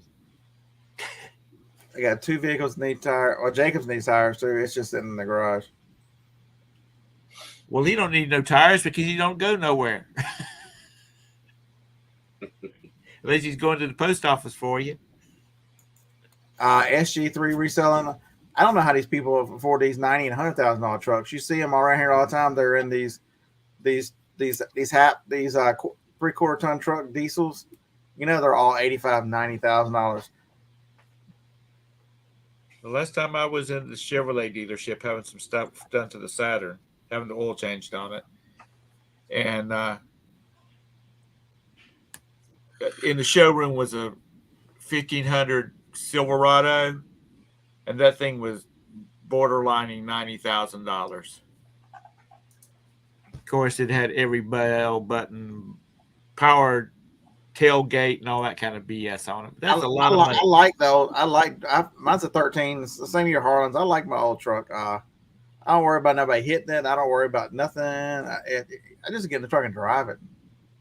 You do the regular maintenance on it, and don't worry about whether it gets scratched or not. Well, the main thing is just doing maintenance on it, taking care of it. the works Yeah, on it. see what Tracy took his friend to the dealership the other day. They had a new Ram in the dealership. It was $108,000 truck. They are smoking crack.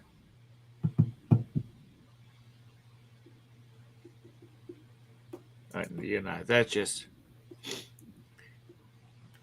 It's just financially irresponsible to yourself.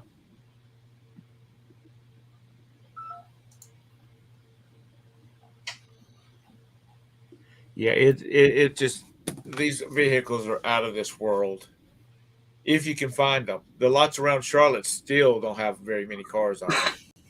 You know what a viable reselling if you've got the gumption to do it. I should be parting out that dang Rutan sitting over there.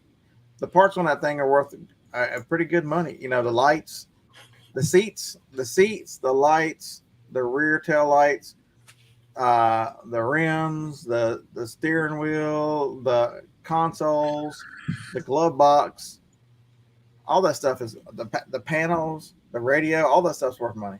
We'll give Joni a cup of coffee and a screwdriver and tell her go at it. It's because there's some when we did the first Nashville meetup, we met a couple guys there, Chris, and I can't think of the other guy's name, but that was their full time on eBay. They both did this. So what they had two different models. One of them would go to the junkyard, like to a pick and pull all the parts off of he wanted on certain cars. Right. And the other one would buy a vehicle and just strip it down, so he'd be dealing with one vehicle at a time. And they were very successful and very good at it. It's just two different ways of going about the same. You know, they're reselling auto parts on eBay. Well, didn't Dusty in the beginning? Didn't they go to some? They did car stereos. He got when he first started reselling him and a buddy went all up, and it was just as everything was getting popular. They were going all these auto salvage yards from here to Florida, down and deep in Florida and back, buying all the car stereos out of the wrecks. I think maybe some of the mirrors and some of the stuff that was easy to do, but right. Yeah, just think about that. I mean, it's easy to pull the side mirrors off, windshield mirrors, all that stuff's worth money on these cars. My neighbor just bought for his daughter's car. I don't know how she messed up the sun visor on it, but he ordered one off of eBay and it was like $25. And I'm thinking the car's not worth $25. I wouldn't say that to his daughter, but really the car was worth $25. But it gets her to school every day and back, so I guess that's all that matters. So I just searched for these things, and we're going to hit completed.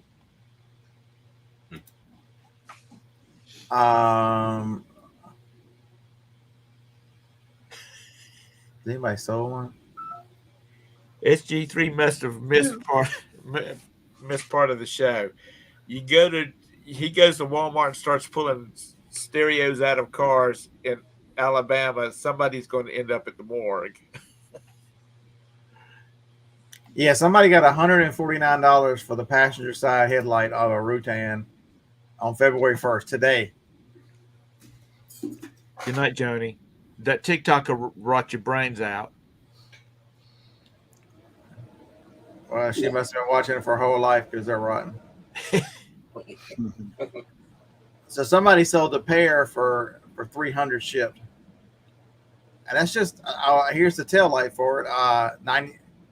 I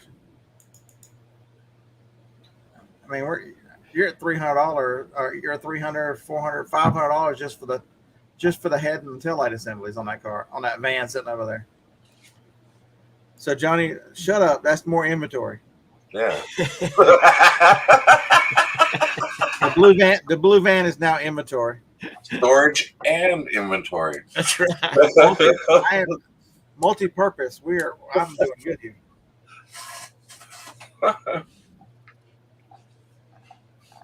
That's funny.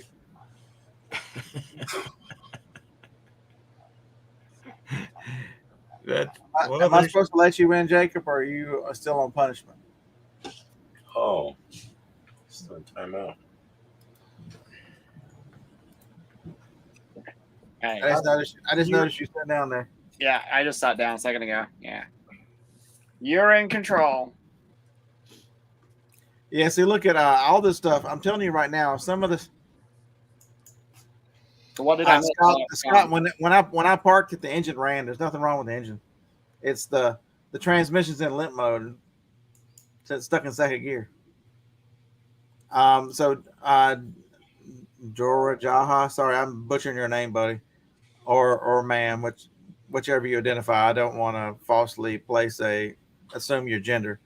Anyway, he said that his fridge broke, so the delivery people came and they stripped it of the interior shelves and drawers. They were $400. We've got a broken drawer in there. We broke the handle on it. It was $130 on eBay to get another one. Just a drawer. Keep going, Mr. Sadie.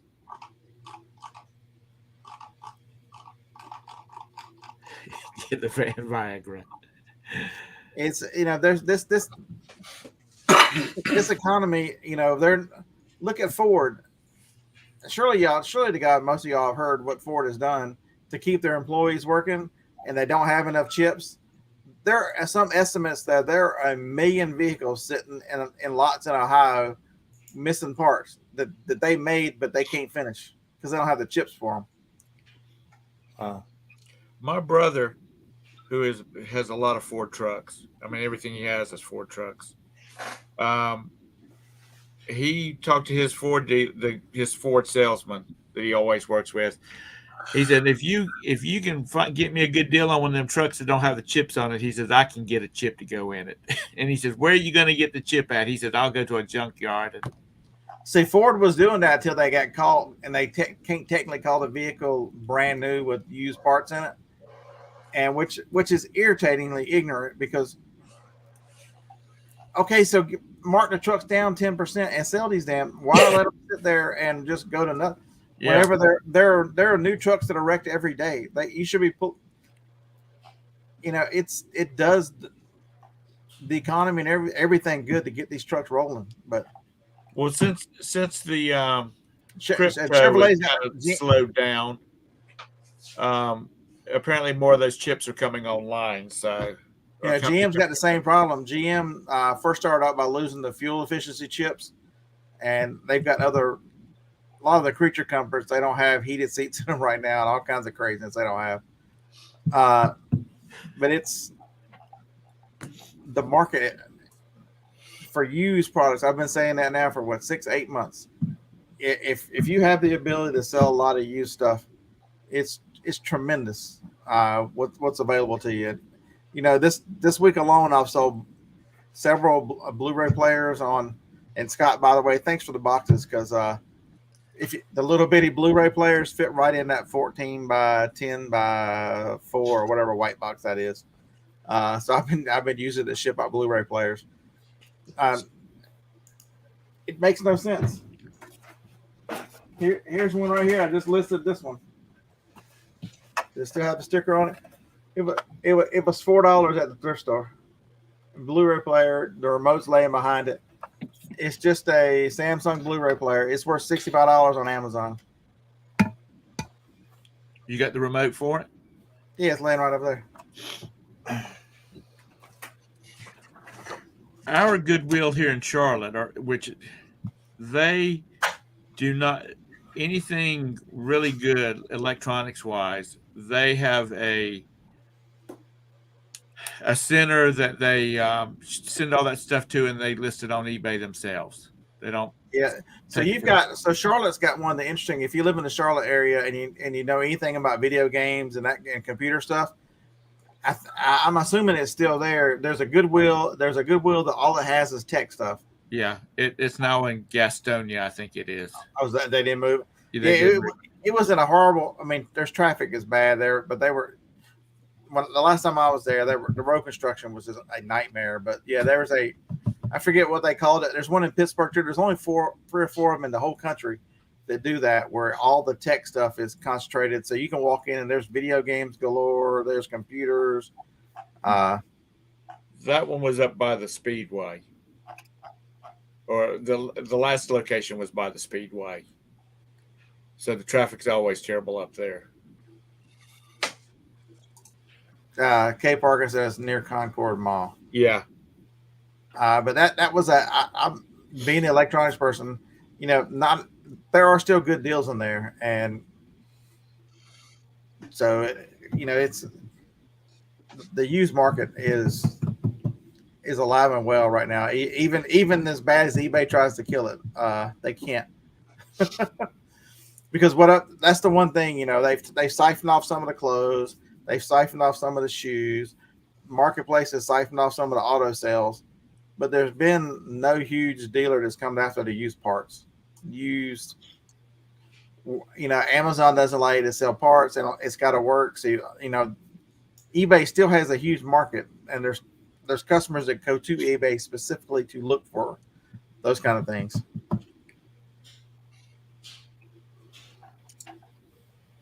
If you can part out stuff. K Parker, are you in the Charlotte area? Chris Butler, this one I bought another one of these. I think I've got 3 of this one. It's the J. I'm acting like I can read this. It's the JM57C. Let's see what they're worth right in a second.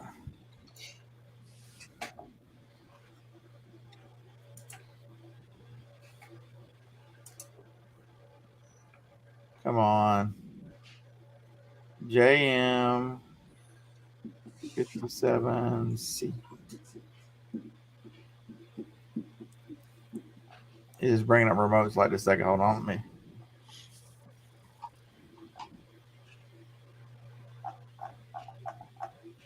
$147.51.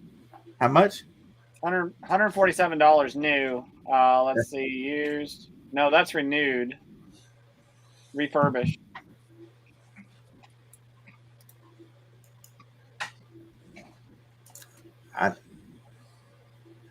I know because I laugh and joke a lot, y'all think I'm nuts, but I'm telling you, if you've not at least investigated the used, especially if you're somebody like me who loves to go to yard sales. $94.99 for used, very good. Yeah, even if you don't have the remote, you can get remotes for the generic remotes, which they look identical. Nobody's ever complained. I think for $6, $7.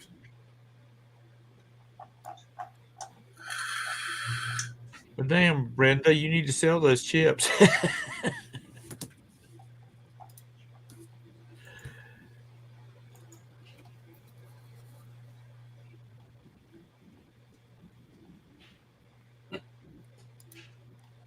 Especially Sony.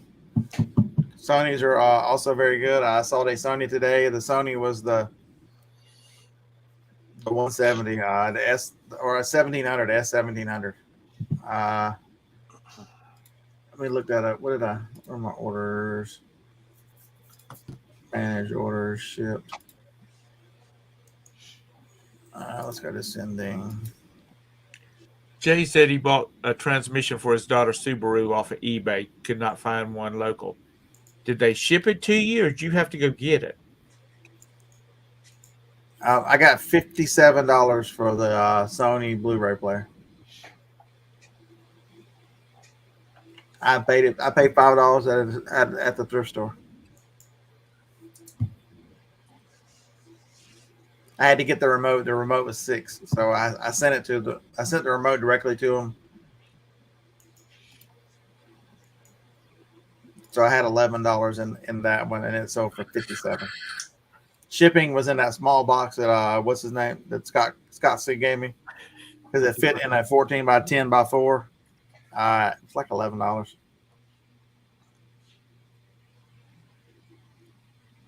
Cool. It's just another way about this. You see a lot of people talking about this time of year their sales hurting, they're struggling, and now, oh my God, your profit's hurting by 0.35%. You better pick up a Blu-ray player. It's there's money in a lot of remotes. If you don't at least look at and understand remote brands, and most time at yard sales remotes are 50 cents. They'll damn near give you a remote at a yard sale. They don't know what it goes to. And estate sales, oh my God, if you do estate sales like I do, they have no freaking clue. The only person who knew what the remote to passed away. They don't have any clue what it goes. They don't know where the cables are. I'll go in there and they'll have grouped electronics together, and then there'll be a pile of remotes. You never leave in the. Okay, so here's if you're going to do estate sales, and even this works in thrift stores, they always have the big bucket of bins, and so you get the player. Never leave an estate sale or a thrift store without plugging an HDMI cable into the back of that damn Blu-ray player. Because you know what they're going to charge you for it? The exact same whether you stuck it in the end of it or not. I promise you. At the thrift store I go to, HDMI cables are $5 each unless you put them in a Blu-ray player. They look at it and go, okay. My mom. That's how you shoplift from Goodwill. It's not a Goodwill. My mom has a box of remotes that nobody knows what the hell they go to, because none of the TVs that they have now are the brand that they have. They don't have any VCRs that goes for them. And I said, Mom, why don't you give me that box of remotes? Well, I might need them. You can have them after I leave, after I die. So here you go, right here. Tracy said he saw that happen. I think that might have been the last one I picked up, Tracy, was that one. And it adds value to the unit when you can list it and show that you're sending them an HDMI cable, because the worst thing people want, especially on Amazon, but it's the same thing on eBay. The worst thing they want is to get an item, take it out of the box, and have to figure out how they're going to connect it to their TV. If it's all in the box for them and everything is done, you've got a much happier customer, less chance of anything going wrong, because they don't have to hunt for their own. Okay, how many people have the RCA yellow, white, and red cables laying around? Well, I've got a whole tub of cables and chargers. I hate to quote Dusty again, but he always said he hated selling electronics because people are stupid. They don't know how to plug stuff in. Yeah, he was against routers. He into the computer routers and stuff. He's like, everyone I ever sell comes back. Because nobody knows how to hook them up. And after hearing that, I sold one, and I had all the cables hooked to it, and then I took some labels, like 1x4 labels, and I wrapped it around, and I said, plug into TV or plug into your modem.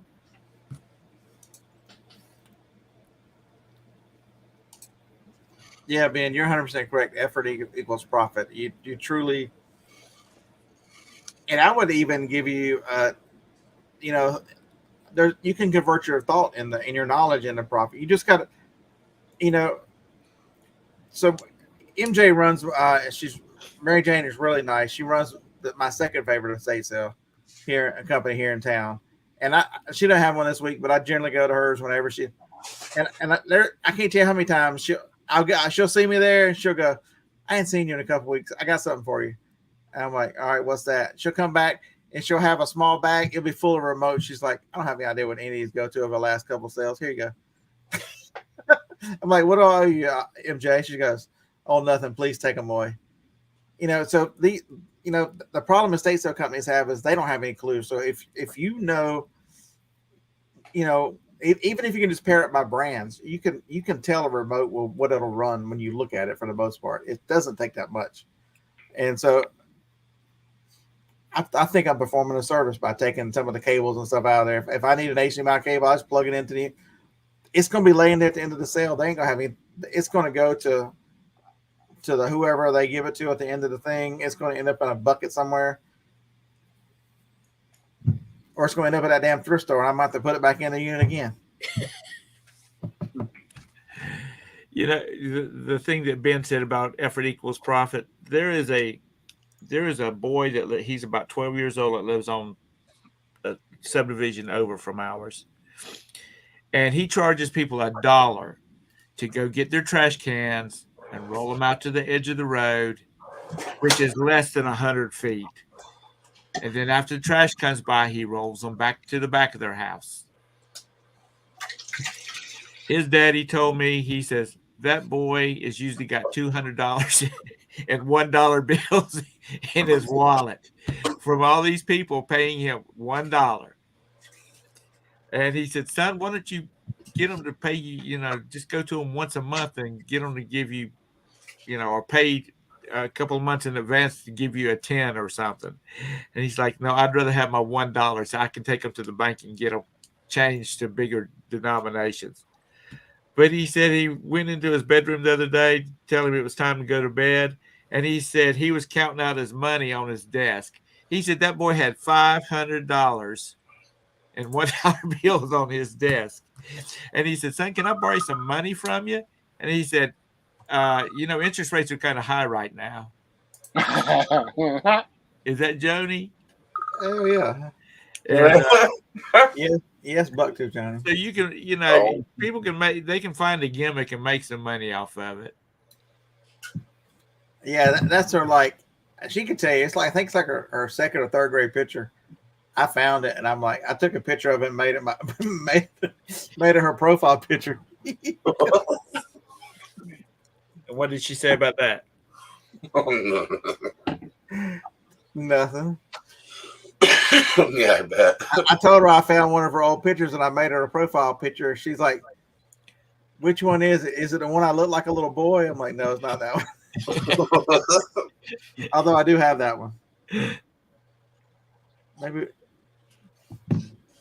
What was she doing? Telling you to come in the house? I don't know. I didn't answer it fast enough, so it.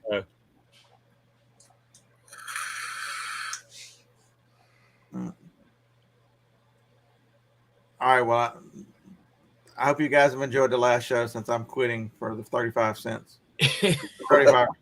It's over.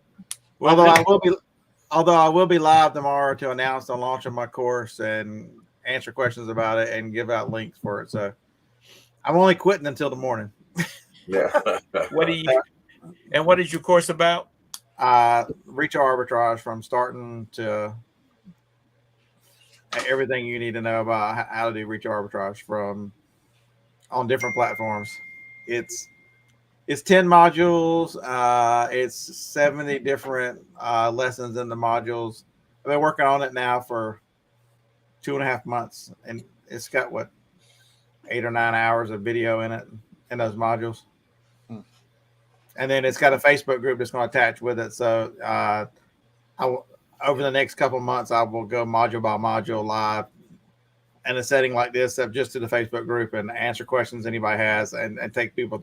And then those videos will be up for permanent. And so I'm gonna create a community through that Facebook group. I don't know what else I'll do with that Facebook afterwards, but it's going to be maintained for as long as people want to use it to learn and contribute and all those other fun things. It's been a daunting task, Tom. My computer consultant has been gracious to listen to me bitch and moan a lot. He's currently sitting in a container right there. I've had to learn sales funnels, and I haven't quite got up all the email stuff set up yet. But all that stuff that everybody else uses, right? I didn't have a clue about any of that stuff, so I've had to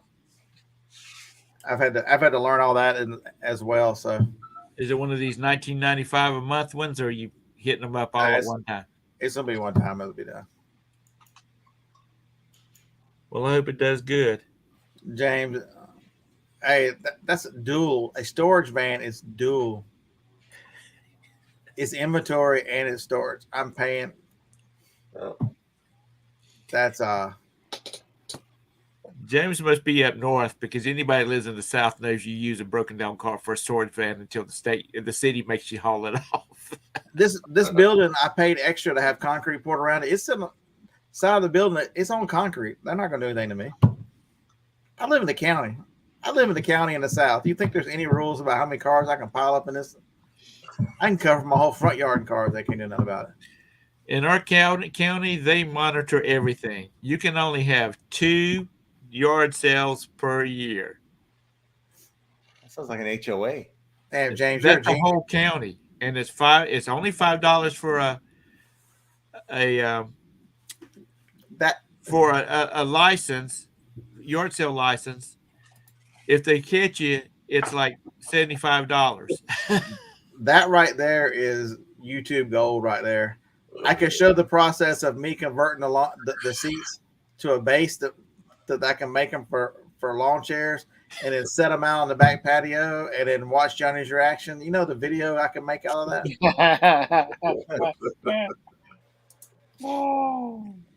You don't think Johnny wouldn't go for you using the chairs out of it for lawn chairs?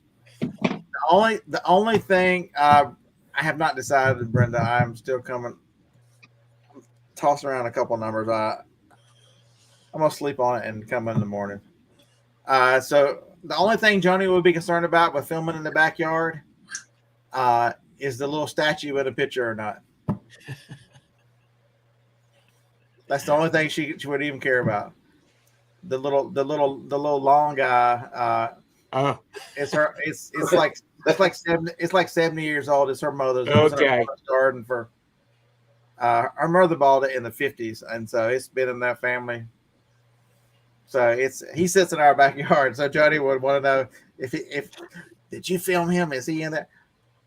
Jody is so paranoid about him, which I don't know why. I mean, they're not.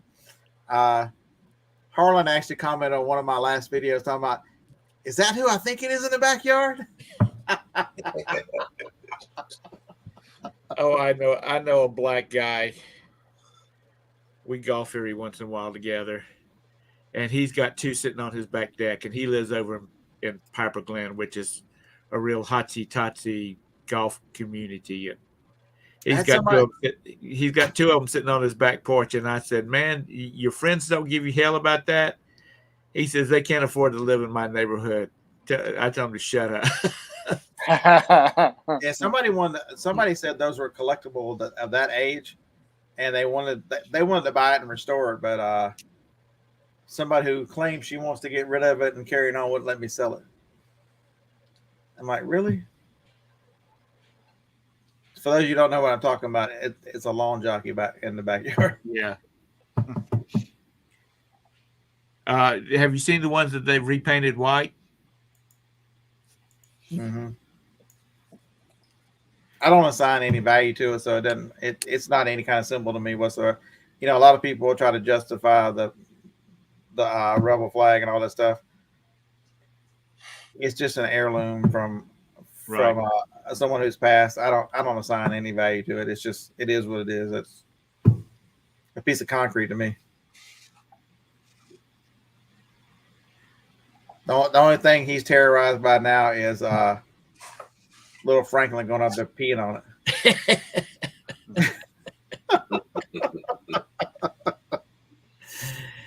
Oh, Lord have mercy. So you're going to announce everything about that tomorrow? Yeah. You going to catch your video in the morning? Or are you going to do it live? I just do it live, so I can answer any questions. Money back guarantee? You guarantee you make $100,000 next year or this year? Well, the one thing that's been very interesting that I thought I found very successful in my past classes, and you know, there's people who've been in it. Dave, when I do live shows in the Facebook group, I have a tendency to give away enough bolos and information that I want to make sure that you can cover the cost of it. Right. And so that has never been an issue, because if you have any desire and any effort to take advantage of what you're learning and are given bolos that are only to these people, money comes back. And then the bonus in the course is going to be to help people get ungated and give them some sources to get ungated. So that in itself will allow them to buy more and to expand what they do. So there's enough value in there. If you can't, I'm probably gonna follow Steve Rakin. His price on his was $297. I'm probably gonna follow. That's probably about where I'm gonna be, and $2.97 ain't very much. yeah, $297, and that money can be made up pretty quick. Yeah, you're not getting crazy with your price, so that's good. Lisa, yeah, I will. Probably 25%, Lisa. It'll just be in the form of a refund, and just anybody. I'll announce it tomorrow. Anybody who's had done it before, who wants to be in that group, there'll be at least a 25% discount. I'll just have to. It'll go through PayPal. I'll just have to PayPal it back to you because I've got it set up on the hosting site, and I have no clue how to do anything else. I'll have to do it. I have to manually do it because I've watched so many videos on all that stuff that it's make your head spin. So you got it on a hosting site and all that kind of mess. Yeah, it's a site called Kajabi. I've read a book by Graham Cochran, who is one of their bigger hosts, and he is. So I've read a book about how to do all this, and I've watched all his classes because when I signed up through his link, you got his learning and other stuff. So I've been working on this for quite a while.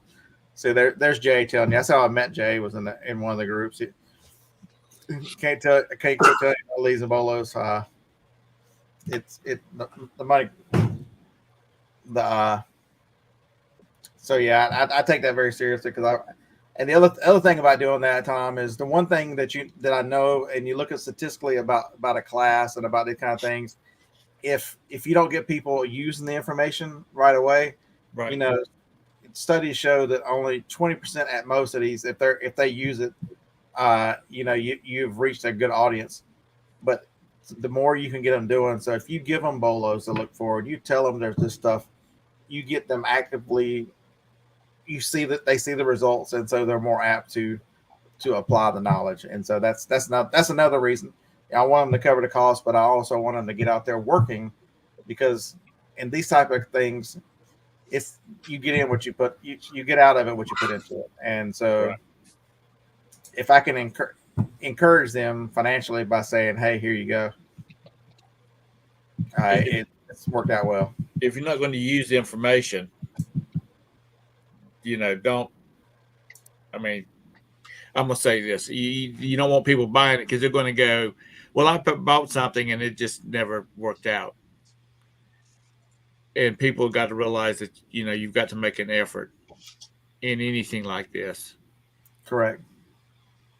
Because it takes. I've had people ask me, "Can I make a living reselling?" Yes, you can, but you can't because you're too damn lazy. Because I've known you for 40 years, It's amazing. So I guess I'll call out Dave. Dave has been trying to train somebody who he's very close to, and they have seen the opportunity, but he's learning it's very hard to get someone to act on the opportunity, even though it has been presented and been very plain as day and showed exactly everything he does. And I mean, pretty much hand fed, and still can't get the person to act. It's because it takes work. You also got to love it. I mean, you've got to have it's not easy work. Everybody in this audience and everybody on the channel will tell you reselling is not easy. Just go sell it on eBay. That's what they say. Go sell it on eBay. They act like that's just they say it so flippantly that it's something that's so freaking easy, and it's just not. It's you need to give yourself credit to know what you know, and then to be able to do this. You possess a set of skills that is very desirable in an entrepreneurial world to support yourself. Yeah, Dave, treat it like a game. You're 100% correct. You definitely. Yeah, I used to invent games for myself when I was on the road so much. I'd have the hotel bill and the gas bill for the day. I'm like, how fast can I cover this with my profit? That used to be the game I played a lot. I'm having a great day if by first couple hours out of the hotel, I I'm in the black for today. Who was it that used to say when they took trips, vacations, they had to pay for that vacation before they got home? And I don't remember who it was. It was somebody. It was on one of the shows. I think it was Dusty shows or one of the nighttime shows that he always said that he liked to go with the best of them, but his wife knew that we had to find enough stuff to pay for this trip before we got back to the house. Yeah, so Dusty and I, when the four of us went to Gatlinburg, we stopped at the outlet stores to buy all kinds of stuff to help offset the cost on our way back. Vera Bradley, so Joni and Tristan both love Vera Bradley, and so they drug me and Dusty into the Vera Bradley out, and they were having some kind of huge sale. And here me and Dusty come out with arms full of this crap.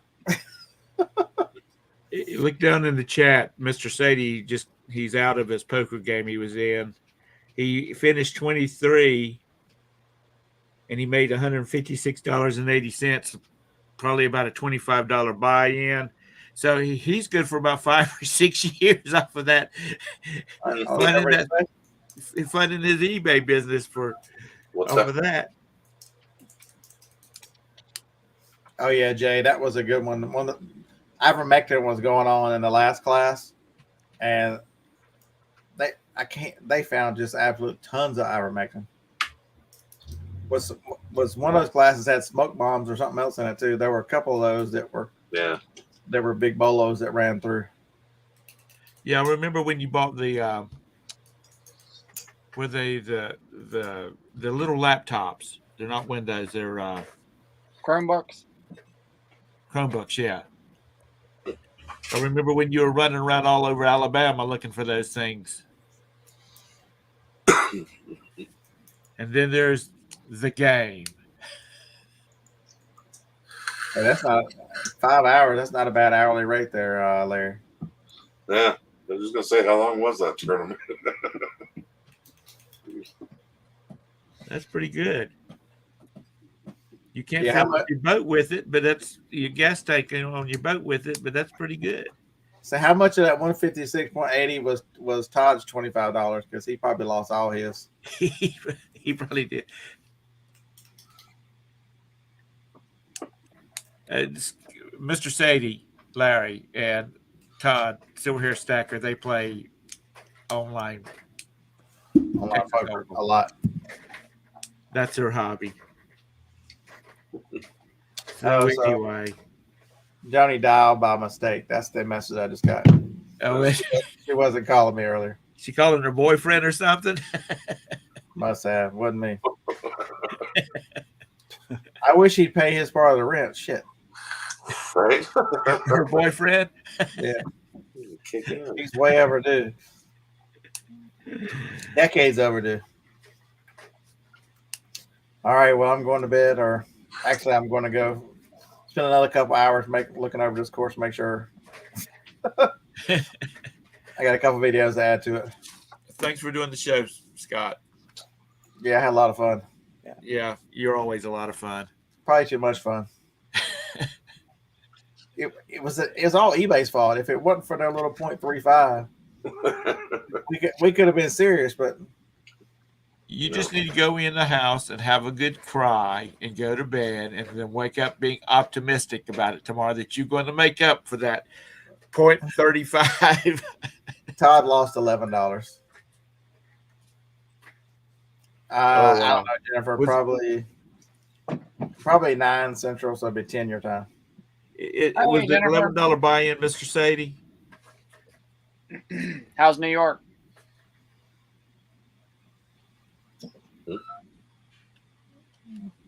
She's as New York as Tom is. They're neighbors. Jennifer's your neighbor. She's your neighbor. Where's she at? In the chat. I know. I mean, she's in this area. All right, everybody, roll tide. I'll tell you afterwards. All right. I'm not going to out her. All right. Use Tide. Say what? Use Tide. Take it easy.